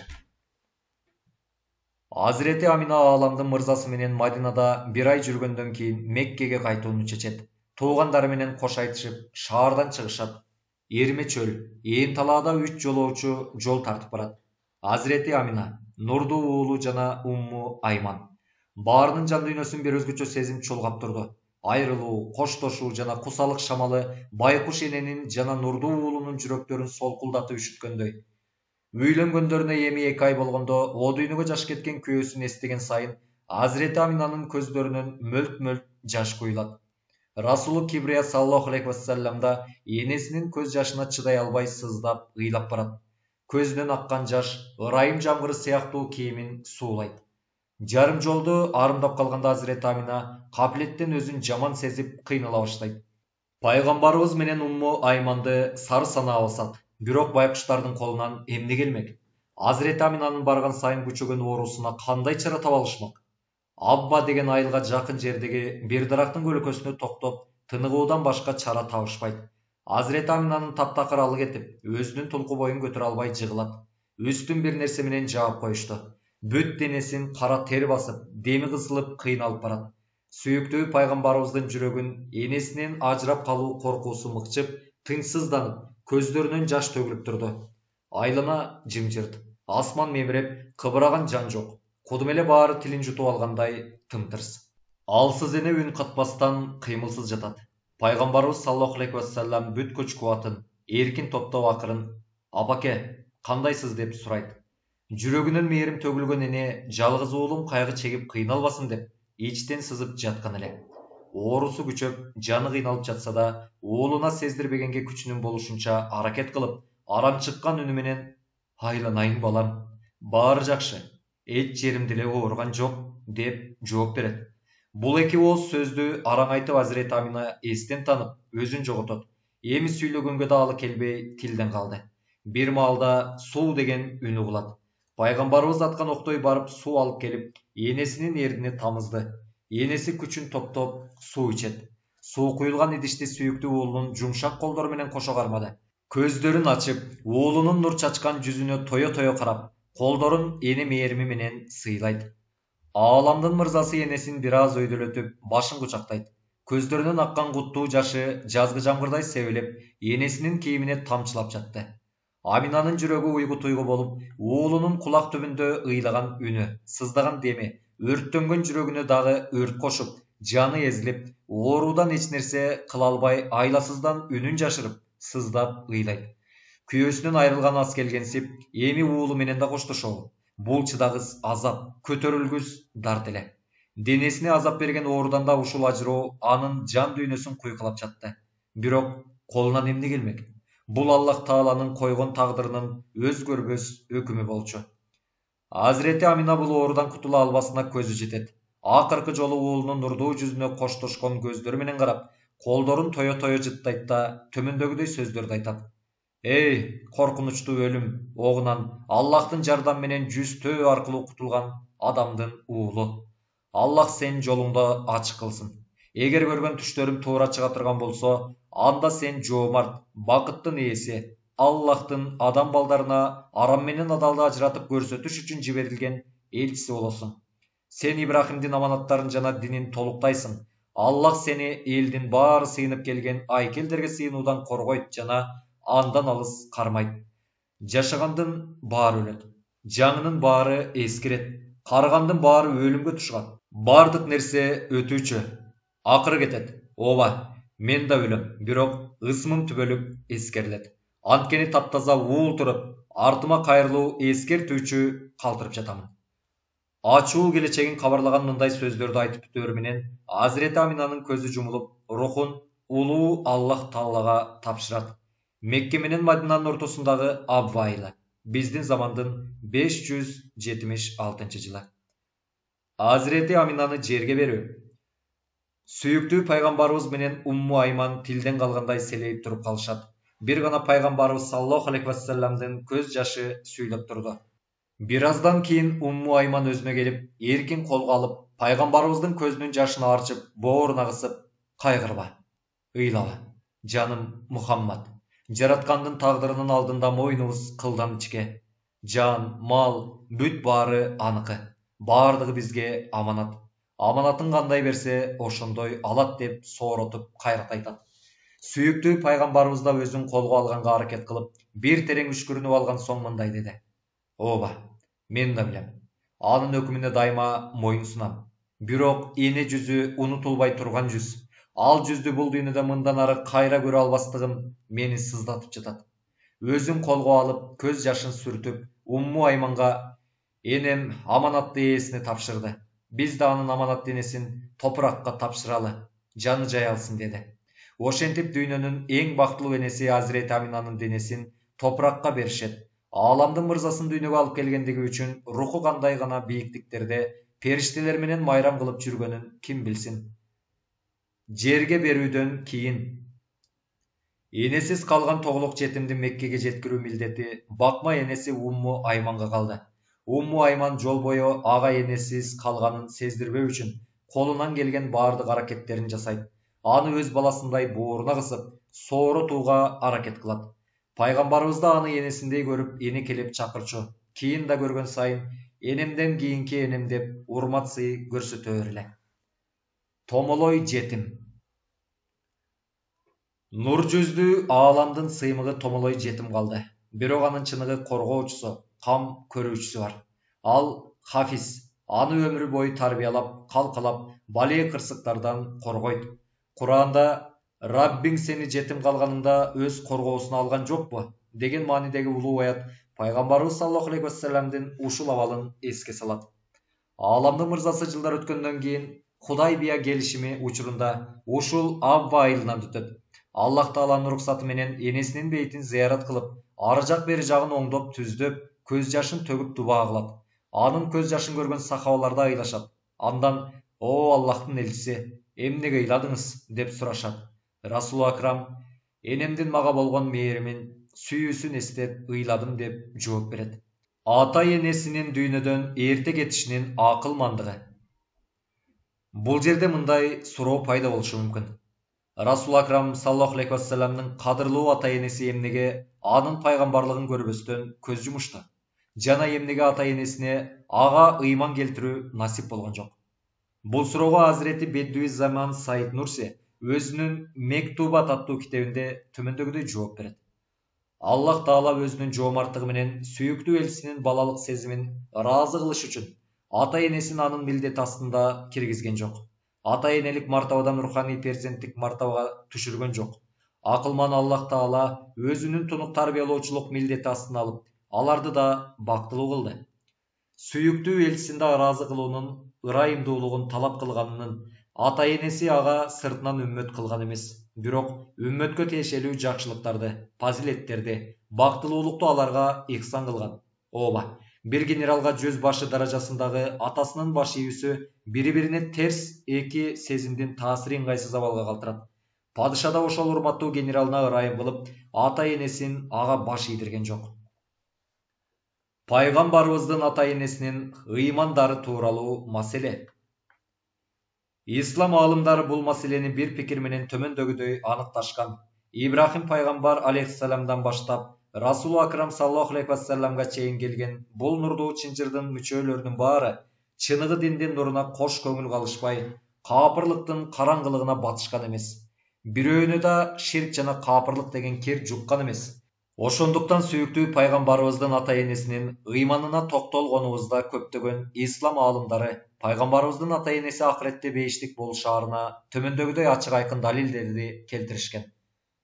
Азирети Абдуллах менен Азирети Амина пайгамбарыбызга пайгамбарлык милдет берилишинен көп жыл мурун каза болушкан. Тактап айтканда, фатрат доорунда. Андыктан ошол доордо жашап өткөндөргө азап жок. Бир күнү бул маселе тууралуу атактуу аалым Шарафуддин Мунавиден пайгамбарыбыз саллаллаху алейхи вассаламдын ата энеси тозоктобу деп сурашат. Мунави бул суроого ачуусу келип, пайгамбарыбыздын атасы менен энеси фатрат доорунда каза болушкан. Пайгамбар жөнөтүлбөгөн доордо жашагандарга азап жок деп билдирген. Пайгамбарлардын чакырыгы жетпеген кишилер үчүн акыретте азап жок экендиги жөнүндө аят менен хадистер буга далил. Пайгамбарыбыздын ата энесине да өткөн, пайгамбарлардын биринин да чакырыгы жетпеген тарых белгилейт. Андыктан эч күмөнсүз алар кутулгандардан жана акыретте аларга азап берилбейт деп айта алабыз. Расул Акрамдын кадырлуу ата энеси ширк кошпогондордон экени анык. Алар Зайд бин Амр бин Нуфайл, Варака бин Науфал жана ошолорго окшогондор сыяктуу чоң аталары Ибрахим алейхиссаламдан бери келген ишеним, адаттары менен амал кылган ханифтерден болушкан. Сүйүктүү пайгамбарыбыздын ата энесинин ширк кошпогондордон экендигин өзүнүн мен үзгүлтүксүз таза аталардын канынан, таза энелердин курсагынан өтүп келдим деп айткан хадиси ачык айкын аны далилдейт. Куранда бутпарастар кир, ыплас адамдар деп сыпатталат. Тазалык менен ыпластыктын, ыйман менен ширктин, момун менен бутпарасттын ортосунда карама-каршылык болгондугуна байланыштуу жогоруда айтылган хадистин далилине таянып, пайгамбарыбыздын ата-бабаларынын эч кимиси капырлык жана бутпарасттык сыяктуу рухий ыпластык менен булганбагандыгын кабылдоо важип болот. Демек, жогоруда айтылган далилдерден кийин бул маселени мындай жыйынтыктасак болот. Расул Акрам Аллах тарабынан жерге ырайымдуулук болуп жөнөтүлгөнүн, пайгамбарчылык менен элчиликтин жаркыраган нурун өздөрүнүн желкесине көтөрүп жүргөн ошол ата энене, ушундай ыйык нурду жан дүйнөлөрүндө алып жүргөн жана баардык адамзатка эң акыркы болуп жиберилген улуу пайгамбарга, пайгамбарлардын пайгамбарларына, баардык адамзат күткөн ааламдын мырзасына ата эне болгон Азирети Абдуллах менен Азирети Аминаны Расул Акрамдын нурунан жана баардык жакшылыктарынан куру калган деп эсептөө адепке жатпайт жана логикага да эч качан туура келбейт. Анын үстүнө Расул Акрамдын урматтуу ата энесинин жашоолору жахилия, караңгылык, жапайчылык доору. Жахилия доорунда өткөндүктөн пайгамбарыбыздын элчилик заманын билишкен жок. Андыктан бул боюнча ыймандуу адамдын билүүсү жана кабыл алуусу керек болгон маселе мындай. Расул Акрамдын ата энеси жана ата-бабалары кутулуучулардан, бейишке баруучулардан жана ыймандуулардан болуп саналышат. Аллах Таала сүйүктүү элчисинин жүрөгүн жана ал жүрөктө сакталган балалык мээримин албетте эч иренжитпейт. Төмөндө 4 сабыр бул акыйкатты эң сонун баяндайт. Эки дүйнөнүн күнү бакыт чебинде турганда Аллах сыйлыксыз калтырмак беле ата энесин. Эй, дил инсаптуу назар сал суучулга. Кабыгын таштап салмак беле алып берметин. Мааниси эки дүйнөнүн күнү Азирети Мухаммед саллаллаху алейхи вассаламды бакыт бакчасына киргизип, ал эми ата энесин кантип бактылуу кылбасын. Эй, дил, ынсаптуу көз менен дыкаттуу кара. Суучул деңизден берметти алып, анын кооз кабыгын бирөөгө берип койобу? Пайгамбарыбыз чоң атасы Абдул Муталиптин коргоосунда 6 жашында энесинен ажыраган пайгамбарыбызды карып калган чоң атасы Абдул Муталип өз карамагына алат. Курайштын башчысы Абдул Муталип да пайгамбарыбыздын нурунан өз насибин алган. Ошол нурдан улам ал бийик өзгөчөлүктөргө жана сыпаттарга ээ болгон. Узун бою жана айбаттуу көрүнүшү, нурдуу жүзү, жагымдуу сөзү, жылдыздуулугу, олуттуулугу, айкөлдүгү жана жогорку адеп аклактуулугу анын ички сырткы дүйнөсүн кооздоп турчу. Турган турпатынан эле Абдул Муталиптин сабырдуу, акылдуу, баам парасаттуу жана жоомарт инсан экени көрүнүп турчу. Кедей кембагалдардын карындарын тойгузганды абдан жактырчу. Атүгүл жардамын жан жаныбарлардан да аячу эмес. Тоодо ач, суусуз калган айбанаттарды карышкырдан канаттууларга чейин ойлоп боору оорчу. Жахилия караңгылыгында да туура жолдон адашпаган бактылуулардан болуучу. Аллах Таалага жана акырет күнүнө ишенчү. Берген убадасын канчалык оор болсо да так аткарчу. Ансыз деле Аллах Таалага берген убадасын аткаруу үчүн абдан жакшы көргөн уулу Абдуллахты курмандыкка чалуудан баш тарткан эмес. Эгер Курайштар кийлигишпегенде, аны курмандыкка чалмак. Жахилия доорунун эң жаман адаттарынан алыс болгондой эле, башкаларды да мындай жаман адаттардан тыйчу. Ошол замандын эң жаман каада салттарынын бири кыздарды тирүүлөй көмүүдөн элди тыйып, эскертип турар эле. Шараптан, зынаадан дайыма алыс турчу. Баардык күч аракети менен Меккедеги зулумдукка, адилетсиздикке жол бербөөгө аракеттенчү. Конок тосууну абдан жакшы көргөн, жакын туугандары менен жакшы мамиледе болуп, аларга мээримин төгүп боор толгочу. Ушул жогорку сапаттары үчүн Курайштар аны экинчи Ибрахим деп аташкан. Рамазан айы келгенде Хира тоосуна барып, жалаң ибадат менен алектенчү. Бул адатты эң биринчи ал баштаган. Жашы бир топко барып калган чоң ата үчүн бала сүйүүсү жана небере сүйүүсү абдан маанилүү эле. Анын үстүнө небереси ааламдын сыймыгы саллаллаху алейхи вассалам сыяктуу нурдуу, жагымдуу бала болгондон кийин сүйүүсүн түшүндүрүүгө болобу? Абдулмуталип нур чачкан небересин жанындай сүйүп, мээримин төгүп, эркелетип, бапестеп, канаттарына калкалап жүрчү. Небересин ээрчитмей эч жакка барчу эмес. Пайгамбарыбыз ушул кичинекей кезинде эле өзүн жетилген улуу адамдардай алып жүрчү. Барган жеринде баары дайыма анын жүрүм турумун, адеп ахлагын дароо байкашчу. Ал эмес кээде жыйналыштарда, чогулуштарда суралган суроолорго Абдулмуталип небереси пайгамбарыбыз менен кеңешип туруп, анан жообун берчү. Пайгамбарыбыз ошол жашында эле чоң атасынын ичтеги дартын бөлүшкөн жакын кеңешчиси болчу. Ошол эле учурда чоң атасына болгон урматын эч качан кем кылуучу эмес. Чоң атасынын отургучуна бир гана ал отурчу. Каабанын көлөкөсүндө Курайштардын башчысы Абдулмуталип үчүн килем төшөлгөн. Балдарынын бирөө да бул килемге олтурбастан, аталары келгенге чейин айланасында күтүшөр эле. Абдулмуталип балдарынын бирөөүн да ал килемге чыгарбаганы менен пайгамбарыбызды килем үстүнө чыгарып, жанына кучактап, олтургузуп алчу. Абалары аны килемден түшүрөлү дешсе да, Абдулмуталип балдарын тыйып мындай дечү: "Небереме тийбегиле. Кудай акы, келечекте анын наамы, кадыр баркы бийик болот." Андан кийин нурдуу небересин килем үстүнө жанына отургузуп алып, далысынан сылап, ага болгон чексиз сүйүүсүн билдирчү. Абдулмуталип уктап жатканда сүйүктүү пайгамбарыбыздан бөлөк эч ким аны ойготууга даай албайт эле. Жеке бөлмөсүнө да пайгамбарыбыздан бөлөк эч ким уруксатсыз кире алчу эмес. Чоң атасы тамакка олтурганда дайыма сүйүктүү небересин жанына же алдына отургузуп, тамактын эң даамдуусун ага берчү. Небереси келгенге чейин тамакка кол тийгиздирчү эмес. Сүйүктүү пайгамбарыбыз бир аз кечиккенде, бир күнү ааламдын сыймыгын чоң атасы жоголуп кеткен төөсүн издеп келүүгө жиберет. Небереси бир аз кечиккенде Абдулмуталип адашып кеттиби деген ой менен катуу бушайман боло баштайт. Дуба кылып өтүнүп, Кудайга жалынат. Каабага карап колдорун көтөрүп, улуу жаратканга Аллахым, Мухаммадымды кайра кайтара көр деп жалбырат. Бир аздан кийин пайгамбарыбыз саллаллаху алейхи вассалам төөнү жетелеп чыга келет. Чоң атасы сүйүнүч менен нурдуу небересин кучактап: "Балам, жалгызым, сени жоголуп кеттиби деп аябай кайгырып ыйладым. Эми мындан кийин сени эч качан жанымдан алыстатпайм, жалгыз эч жакка жибербейм" деди. Кийин Абдулмуталип дүйнөдөн кайтканга чейин нурдуу небересин көлөкөсү малы ээрчип, жалгыз калтырган эмес. Сайф бин Зиязандын Абдулмуталипке айткандары. Пайгамбарыбызды жанындай жакшы көргөн жана жанынан бир кадамда алыстатпаган Абдулмуталип өмүрүндө бир жолу гана кыска мөөнөткө андан алыстаганга мажбур болот. Йемен өкүмдары Сайф бин Зиязан атасынын жерлерин эфиоптордон кайтарып алып, Сана аймагынын Гумдан шаарында тактыга отурат.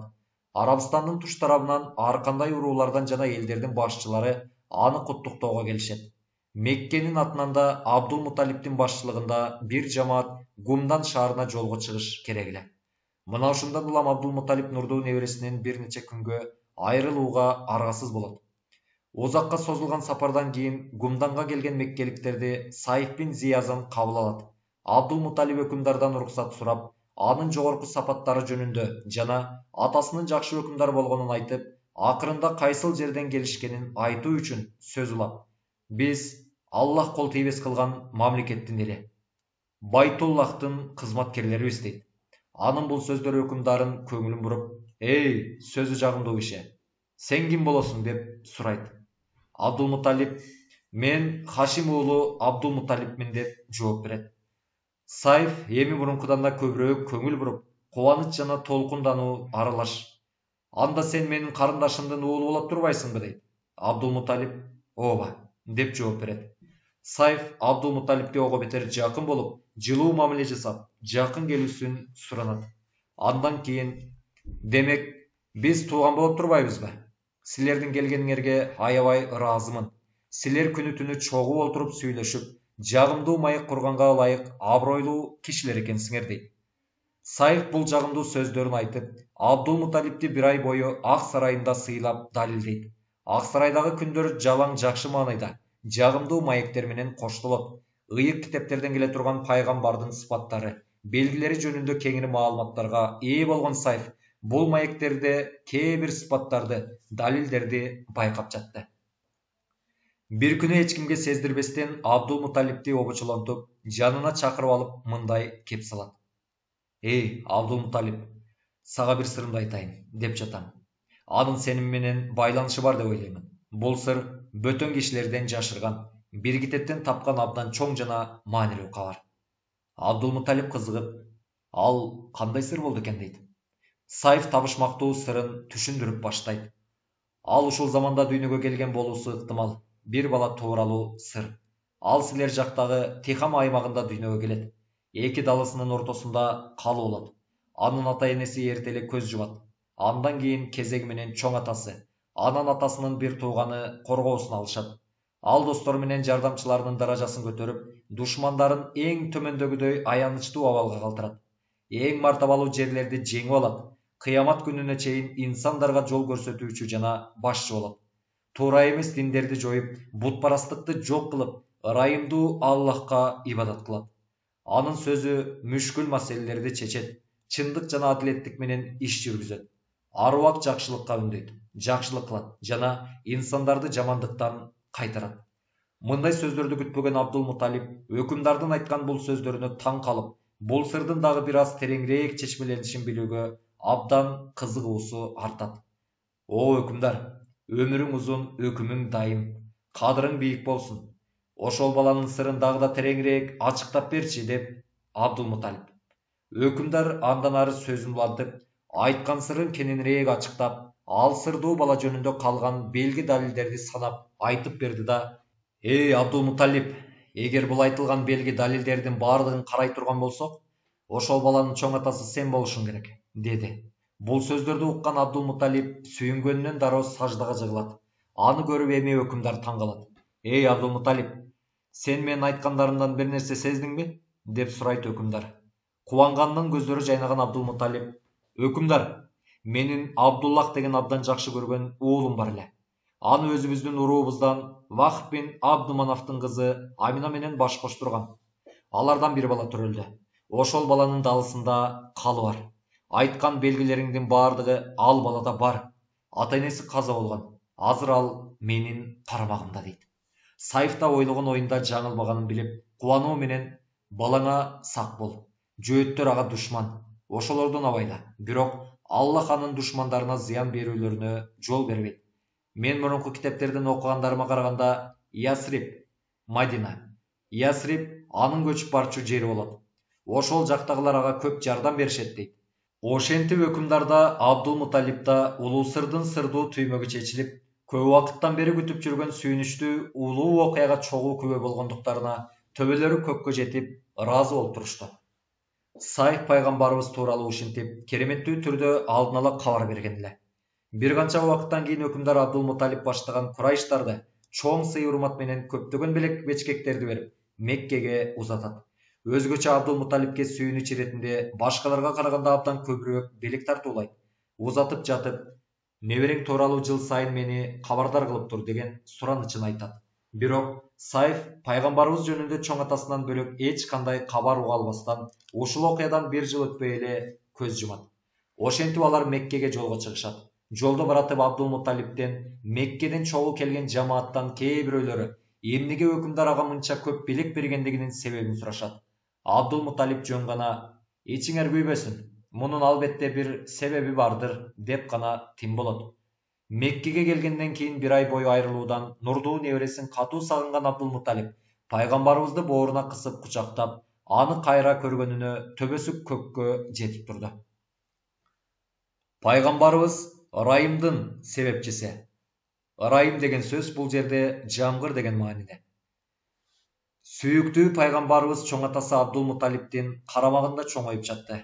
Кургакчылыктын айынан Мекке жана анын айланасындагы аймактар каатчылыктын ичинде жан сактоонун аракетинде эле. Абдулмуталип небереси пайгамбарыбыздын улуулугун түшүнүп, уулу Абу Талип менен чогу Абу Кубайс тоосуна чыгышат. Алардын артынан Курайштар да келишет. Көздөгөн жерге жеткенде Абдулмуталип Каабага жүзүн буруп, пайгамбарыбызды 3 жолу өйдө көтөрүп, Аллахым, ушул баланын урматына бизге берекелүү жамгыр жаадыр деп жалбырат. Ааламдын мырзасынын урматына кылынган дуба кабыл болду. Ошол замат асмандан жааган жамгырдан тамчылары элдин, Курайш төбөлөрүнүн сүйүнүч көз жаштары менен аралашат. Өз көзү менен көргөн можизалуу окуялар Абдулмуталиптин нурдуу небересине болгон сүйүүсү менен жакындыгын ого бетер арттырып, келечекте улуу бир инсан болооруна көз жетет. Ушундан улам ага дагы да көбүрөөк урмат-сый көрсөтө баштайт. Абдулмуталиптин дүйнөдөн кайтышы. Жашы бир топко барып калган Абдулмуталип бир күнү күтүүсүздөн ооруп калат. Оорусу күн өткөн сайын күчөй баштайт. Абалы күндөн күнгө начарлай бергендиктен, демек бул дүйнө менен кош айтышаар убакыттын да жакындап калгандыгын жүрөгү сезет. Анын бир гана аткара турган зарыл милдети бар болчу. Ал пайгамбарыбызды ишеничтүү бир адамга аманат кылып тапшыруу. Бул милдетти орундатуу үчүн бардык уулдарын чакырат. Оюна Абулахап келди эле, ал таш боор болбойт деди ичинен. Же Аббаспы? Жок, ал да болбойт. Себеби анын уул кыздары көп, убактысы алардан ашпайт. Хамзачы? Ага да көңүлү ыраазы болгон жок. Себеби Хамза жаш жана аң уулап, көңүл ачууга куштар. Небересине көп көңүл бура албоосу мүмкүн. Абу Талип, мына, небересине ылайыктуу адам табылды. Чындыгында Абу Талиптин дүйнө мүлкү аз, бирок сылыктыгы, бооркерлиги, ак көңүлдүгү жагынан башка уулдарынан алдыда. Пайгамбарыбыз Мухаммад саллаллаху алейхи вассаламды карамагына алууга бир гана ал ылайыктуу. Бул маселе боюнча Абдулмуталип нурдуу небересинин да көз карашын билгиси келет. Агаларыңдын кимисинин кароосунда болгуң келет деп сурайт. Сүйүктүү пайгамбарыбыз чоң атасынын суроосуна унчукпастан кыймыл аракети менен жооп берет. Ордунан туруп, Абу Талиптин жанына барып мойнунан кучактайт. Ал муну менен аталаш агасы Абу Талиптин карамагында болууга макул экендигин билдирет. Абдулмуталип нурдуу небересинин бул тандоосуна аябай ыраазы болуп, жан дүйнөсү жеңилдей түшөт. Андан кийин уулу Абу Талипке олуттуу карап мындай дейт: Неберемди сага аманат кылып калтырып жатам. Ал Кудайдын аманаты. Аны эч нерсеге карабастан, жаныңды берип болсо да коргоого убада бер. Көздөрүм жумулуп калганга чейин менин да көңүлүм жай алсын. Пайгамбарыбыздын өзүнө болгон сый урматына жана тандоосуна аябай сүйүнгөн Абу Талип көздөрү жашка толо атасына минтип жооп берет. Сиз эч кабатыр болбоңуз, атаке. Аны өз уулдарымдан, керек болсо өзүмдөн да жогору коерума ишене бериңиз. Менин көзүм тирүү турганда, ага эч кимдин эч кандай зыянын келтирбешине сөз беремин. Сөз беремин, атаке. Көңүлүңүз тынч болсун. Уулунун бул сөздөрүнө аябай ыраазы болгон Абдулмуталиптин жан дүйнөсү жыргап, сүйүнүчтөн көздөрү жашка толот. Ошентип Мухаммад пайгамбарыбыз чоң атасы Абдулмуталип тарабынан уулу Абу Талиптин карамагына тапшырылат. Чалдыккан оорусунан айыга албаган Абдулмуталип нурдуу небересинин мээримине, сүйүүсүнө, жылмаюусуна той албастан 80 жаш курагында о дүйнөгө сапар тартат. Бул пил окуясынан 8 жыл өткөндөн кийин 578-жылдары болот. Абдулмуталип каза болгондугуна байланыштуу Меккенин базары узак убакытка чейин жабык турду. Курайштар өздөрү сүйгөн, урматтаган аксакалынан ажырап терең кайгыга батышат. Бир нече күн аза күтүшүп, жаназасын талашып көтөрүп барышып, Хажун көрүстөнүндөгү чоң атасы Кусайдын жанына көмүшөт. Пайгамбарыбыздын көз жашы. Чоң атасынан айрылуу пайгамбарыбыз үчүн абдан оор, абдан кайгылуу болгон эле. Анткени бул айрылуу анын ата-энесин да о дүйнөгө көчүп кеткендиктерин эстетет. Чоң атасын жерге берип жаткан учурда пайгамбарыбыз көз жашын тыя албай, кээде эчкирип, кээде үнсүз ыйлап жатты. Жылдар өтүп бир күнү андан чоң атасынын өлүмү эсинде калып калбаганын сурашканда, ооба, эсимде. Ал кезде мен 8 жашта болчумун деп жооп берет. Пайгамбарыбыздын бактылуу өмүрүнүн алгачкы 8 жылы мына ушундай кайгы муңдар менен өткөн. Анын улуу руху жана мээримдүү жүрөгү ошол мезгилден баштап келечекте боло турган оор, каргашалуу кыйынчылыктарга туруштук берүү үчүн ушундай азаптуу, кайгылуу сыноолор менен даярдалып жатты. Пайгамбарыбыз абасы Абу Талиптин жанында. Сүйүктүү пайгамбарыбыз 8 жашта. Эми ал чоң атасы тарабынан өзүн коргоочу катары дайындалган абасы Абу Талиптин колунда. Абу Талип аябагандай боорукер инсан болчу, бирок кедей жашачу.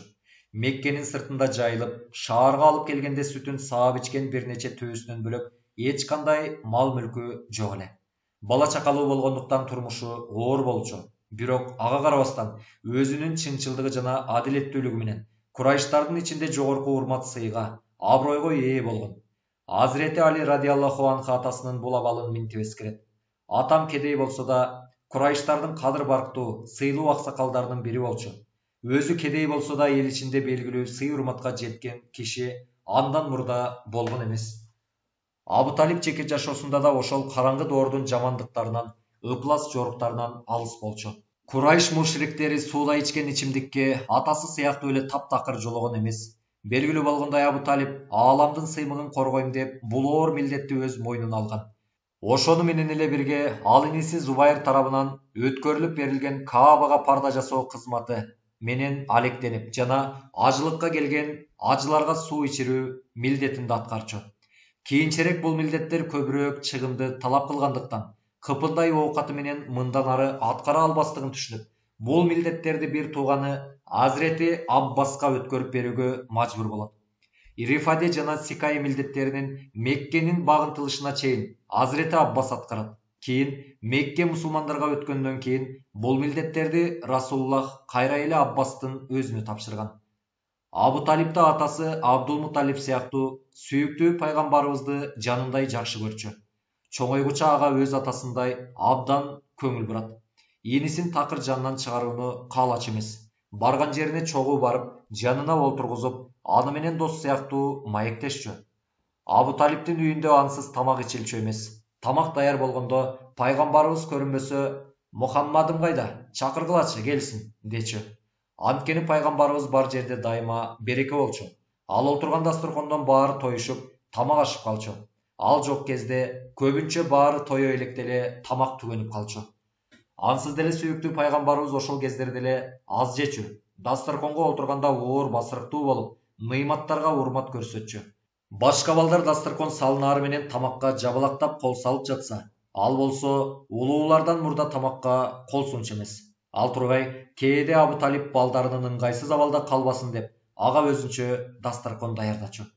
Сүйүктүү пайгамбарыбыз мына ушул жашында эле чоңойгон кезиндегидей ачкачылыктан, суусуздуктан такыр даттанган жок. Анын бакма энеси Умму Айман бул тууралуу мындай дейт. Аллахтын элчисинин бала кезинде курсагым ачты же суусадым деп даттанганын бир да жолу уккан жокмун. Эртең менен замзамдан бир уурттап алчу. Тамак берели десек, жок, курсагым ток деп айтчу. Пайгамбарыбыз аараткан таңда жүзү жаркырап, таптаза таралган чачтары менен күндүз ааламына сүйүү, кубанч жана жашоо толо көздөрүн ачаар эле. Пайгамбарыбыз абасы Абу Талип менен жамгыр дубасында. Мекке жана анын айланасы кургакчылык жана каатчылык жылын башынан өткөрүп жаткан. Бир тамчы жамгыр жаабай, кургакчылыктан жерлер жарылып кеткен. Курайштар Абу Талипке кайрылып: "Эй Абу Талип, көрүп жатасың, кургакчылыктан, суусуздуктан бала бакырабыз өлгөнү калып, малдарыбыз кырыла баштады. Суранабыз, биз үчүн жамгыр дубасын кылууга чык" дешет. Абу Талип суранычтарын четке каккан жок, бирок жалгыз баргысы келбейт, бара алмак да эмес. Ал үчүн ааламдын мырзасы менен чогуу барышы керек эле. Анын буга чейин канчалык жакшылык берекелерге жана көптөгөн ырайымдуулуктарга себепкер болгондугуна көп жолу күбө болгон. Абу Талип ааламга бакыт чачкан иниси менен Каабага чогуу барат. Бул ыйык жайга ар качан жөлөнүп, ааламдардын падышасы Аллах Таалага колдорун жайып жалбара баштайт. Нурдуу пайгамбарыбыз болсо Каабанын жабуусуна жабышып алып, сөөмөйүн асманга көтөрүп дуба кылат. Бир аздан кийин Рахман жана Рахим Аллах Тааланын ырайымдуулук дарыясы толкуп, жамгыр чакадан төккөндөй Меккеге төгө баштайт. Нөсөрлөп төккөн жамгырдан үйлөрүнө араңдан зорго жетишет. Жалпы эл кубанычка бөлүнөт. Ооба, Азирети Мухаммед бардык адамзатка материалдык жана руханий ыймандуулук, ырайымдуулук жана береке алып келүүгө, адамзат жана дүйнөнү бейпилдик жана бактылуулукка жеткирүүгө милдеттендирилген эле. Анын балалык кезинен баштап эле бул улуу ыйык милдетти мойнуна алып, келечекте улуу иштерди жасаары айкын болчу. Фатима айымдын пайгамбарыбызды сүйүүсү. Абу Талиптин жубайы Фатима айымдын да пайгамбарыбызга болгон сүйүүсү жана мээрими чексиз эле. Аны өз баласындай сүйүп, бапестеп бакчу. Ал тургай ага тамак берип бүткөндөн кийин анын барып өз балдарына карачу. Мунусу менен томолой жетимге өз энесинин жоктугун, жетимдик сезимин сездирбөөгө аракет кылчу. Сүйүктүү пайгамбарыбыз да аны өз энесиндей жакшы көрүп, өмүрүнүн аягына чейин кылган жакшылыгын эч унуткан жок. Убакыт өтүп, Фатима айым каза болгондо пайгамбарыбыз "Менин энем кайтыш болду" деп ага болгон сүйүүсүн билдирген. Андан кийин көйнөгүн чечип, үстүнө жаап, кабырга чогуу түшүп, бир аз жаткан. Расул Акрамдын мындай аракетин көз жаздыдан өткөрбөгөн сахабалар мунун себебин сурашканда мындай жооп берет. Абу Талиптен кийин бул аялчалык мага эч ким жакшылык кылган жок. Акыретте бейиштин көйнөгүн кийсин деп, мен ага өзүмдүн көйнөгүмдү кепен кылып бердим. Кабырга көнүп кетсин деп, аны менен кошо бир аз жаттым. Сүйүктүү пайгамбарыбыз ким жакшылык кылбасын, аны эч качан унутпай, жакшылыгына экеси жакшылык менен жооп берчү. Анын мындай бийик, улуу кулдук мүнөзү, теңдеши жок сапаттары канчылаган адамдардын хидаятка келүүсүнө аябай чоң таасир эткендиги да баяндалат. Пайгамбарыбыздын кой кайтаруусу. Ошентип Расул Акрам саллаллаху алейхи вассалам бактылуулук доорунун 10-жылын жашап жаткан эле. Бир күнү абасы Абу Талипке анын кой эчкилерин кайтарууну чечкендигин айтат. Алгач анын оюна жанындай көргөн абасы макул болгон жок. Бирок пайгамбарыбыздын чечкендүү жана такай суранычынан улам жок дей албайт. Эми болсо аялы Фатима айым катуу каршы чыгат. Көздүн карегиндей айырлап карашкан ааламдын мырзасын куйкалаган күндүн ысыгына чыгарууга кантип ыраазы болушмак. Бирок ааламдын сыймыгы пайгамбарыбыз бул чечимге бекем эле. Акыры Фатима айым да макул болууга аргасыз болот. Ошентип пайгамбарыбыз күнүнө эртең менен койлорду айдап чыгып, жакын жердеги өрөөндөрдө жайып жүрдү. Ушундай жол менен Абу Талиптин оор турмушуна жок дегенде кой багуу милдетин өз мойнуна алып, ага жардам көрсөтүүгө жана өрөөндөрдү кыдырып, жалгыз калып, жер менен асмандагы Аллах Тааланын жараткан санаттарына ой жүгүртүүгө ыңгайлуу шарт түзүлдү. Ошол жаш кезинен баштап эле жаратылыштагы түрдүү түркүн кубулуштарды көз алдынан өткөрчү. Айлана чөйрөдөгү ушунчалык кооз жаратылган жаратылышка, тоо таштарга, сууларга, жан жаныбарларга тегиле карап, Аллах Тааланын чексиз кудуретине таң калып, ой пикири, жан дүйнөсү ыракатка бөлөнчү. Анын үстүнө күн бою чет жакта койлор менен алек болуп, шаардагы коомчулуктун аркандай кир, ыплас, күнөө иштеринен узак, бутпарастык ишенимине батып, алдамчылыкка, эки жүздүүлүккө малынып калган коомдун адашкан жашоосунан оолак болууга эң сонун өбөлгө түзүлгөн эле. Бактылуу өмүрүнүн 1 жылын кой багуу менен өткөргөн ааламдын мырзасы кийин пайгамбарлык милдети берилген күндөрдүн биринде сахабалары менен бир өрөөндүн кырына чыгышат. Маруз Захран деп аталган бул өрөөндүн кырынан мисвак дарагынын мөмөлөрүн терип жүрүшкөн. Жүрөктү жибиткен таттуу жылмаюусу менен мындай дейт: "Бул жапайы мөмөлөрдүн кара түстөгүлөрүн тергиле. Анткени кара түстөгүлөрү даамдуусу." Сахабалар таңгала кызыгып: "Эй Аллахтын элчиси, бул мөмөнүн жаман жакшысын бир гана чабандар билчү эле. Сиз да койчу болдуңуз беле?" деп сурашат. Расул Акрам саллаллаху алейхи вассалам жан дүйнөнү жылыткан жылмаюу менен кой кайтарбаган бир да пайгамбар болгон эмес деп жооп берет. Өмүр дептерине таттуу элестерди калтырган бул кой кайтаруу кесибин пайгамбарыбыз дагы бир жолу мындай эскерет. Муса алейхиссалам пайгамбар болуп жиберилген, кой кайтарчу. Дауд алейхиссалам пайгамбар болуп жиберилген, кой кайтарчу. Мен да пайгамбар болуп жиберилдим. Үй бүлөмдүн койлорун жият өрөөнүндө кайтаруучумун. Көрүнүп тургандай, ыйык Куранда эң бийик адеп акылактын ээси деген мактоолор менен сыпатталган пайгамбарыбыз 10 жашында эле аябай эмгекчил болуп, бош олтурууну жактырбай, бирөөлөргө жүк болууну да эп көргөн эмес. Мааниси бир китепке батпаган пайгамбарыбыздын ушул сөздөрүндө да анын кой багуу милдетинен баштап баардык адамзаттын жашоо эрежелерине чейин созулган улуу бир тартип, улуу бир буйрук камтылгандыгын көрүүгө болот. Баарыңар койчусуңар, кол астыңардагыларга жоопкерсиңер. Өлкө башы өз элине, кол астындагыларга жоопкер. Эркек киши үй бүлө, бала чакасын көзөмөлдөп корууга милдеттүү жана буга жоопкер. Аял күйөөсүнүн үйүнө жооп берет. Кызматчы кожоюнун мал дүйнөсүн сактайт жана буга жоопкер. Бала атасынын мал мүлкүн сактайт жана буга жооп берет. Баарыңар кол астыңардагыларга жоопкерсиңер. Оюн зоокторго катыштырылбоосу.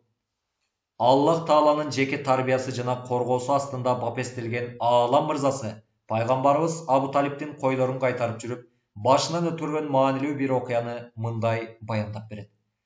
Мен жахилия доорунун, ислам дини келгенге чейинки караңгы мезгил. Мен жахилия доорунун кишилери кылып жүргөн бир нерсени жасоого эки жолу аракет кылсам да, Аллах Таала жол бербей койду. Андан кийин пайгамбарлык милдети берилгенге чейин бир да андай нерселерге жакындаган жокмун. Аракет кылган нерсемди айта турган болсок, бир күнү Курайштардан мен курактуу бир өспүрүм бала менен Меккеге жакын жерде кой кайтарып жүргөнбүз.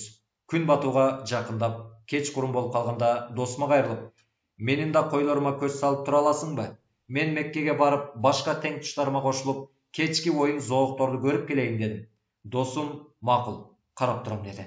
Шаардын биринчи үйүнө жакындап калганымда эле алдыдагы үйлөрдүн биринен кандайдыр бир аспаптар чалынып, оюн зооктун үндөрү угула баштады. Ошол жердеги көчөдөн өтүп бараткандардан бул эмне үн? Тигил жакта эмне болуп жатат деп сурадым. Бул жерде бирөө баласын үйлөнтүп, той берип жатат деп жооп берди. Бардым, отуруп алып көңүл ача баштадым. Жайлашып отураарым менен Аллах кулагымды бүтөдү. Катуу уйку басып, эртең мененки күндүн жарыгы менен араң ойгондум. Кайтып тигил досумдун жанына бардым. Ал эмне кылганымды сурады. Эч нерсе кылган жокмун дедим да, ошол түнкү окуяны төкпөй чачпай айтып бердим. Дагы башка бир күнү ошол досума ошондой эле сураныч менен кайрылдым. Суранычымды кабыл алды. Жолго чыгып, шаарга жакындап өткөн жолку уккандарымдын дал өзүн эле кайра уктум. Олтуруп көңүл ача баштадым. Аллах кулагымды дагы бүтөдү. Кудай-ай, эртеси күнү эчак көтөрүлүп, ысый баштаган маалда ойгондум. Ойгоноорум менен дароо досумдун жанына бардым. Башымдан өткөн окуянын баарын айтып бердим. Мына ошондон кийин пайгамбарлык милдети берилгенге чейин бир да жаман нерселерге жакындаган жокмун.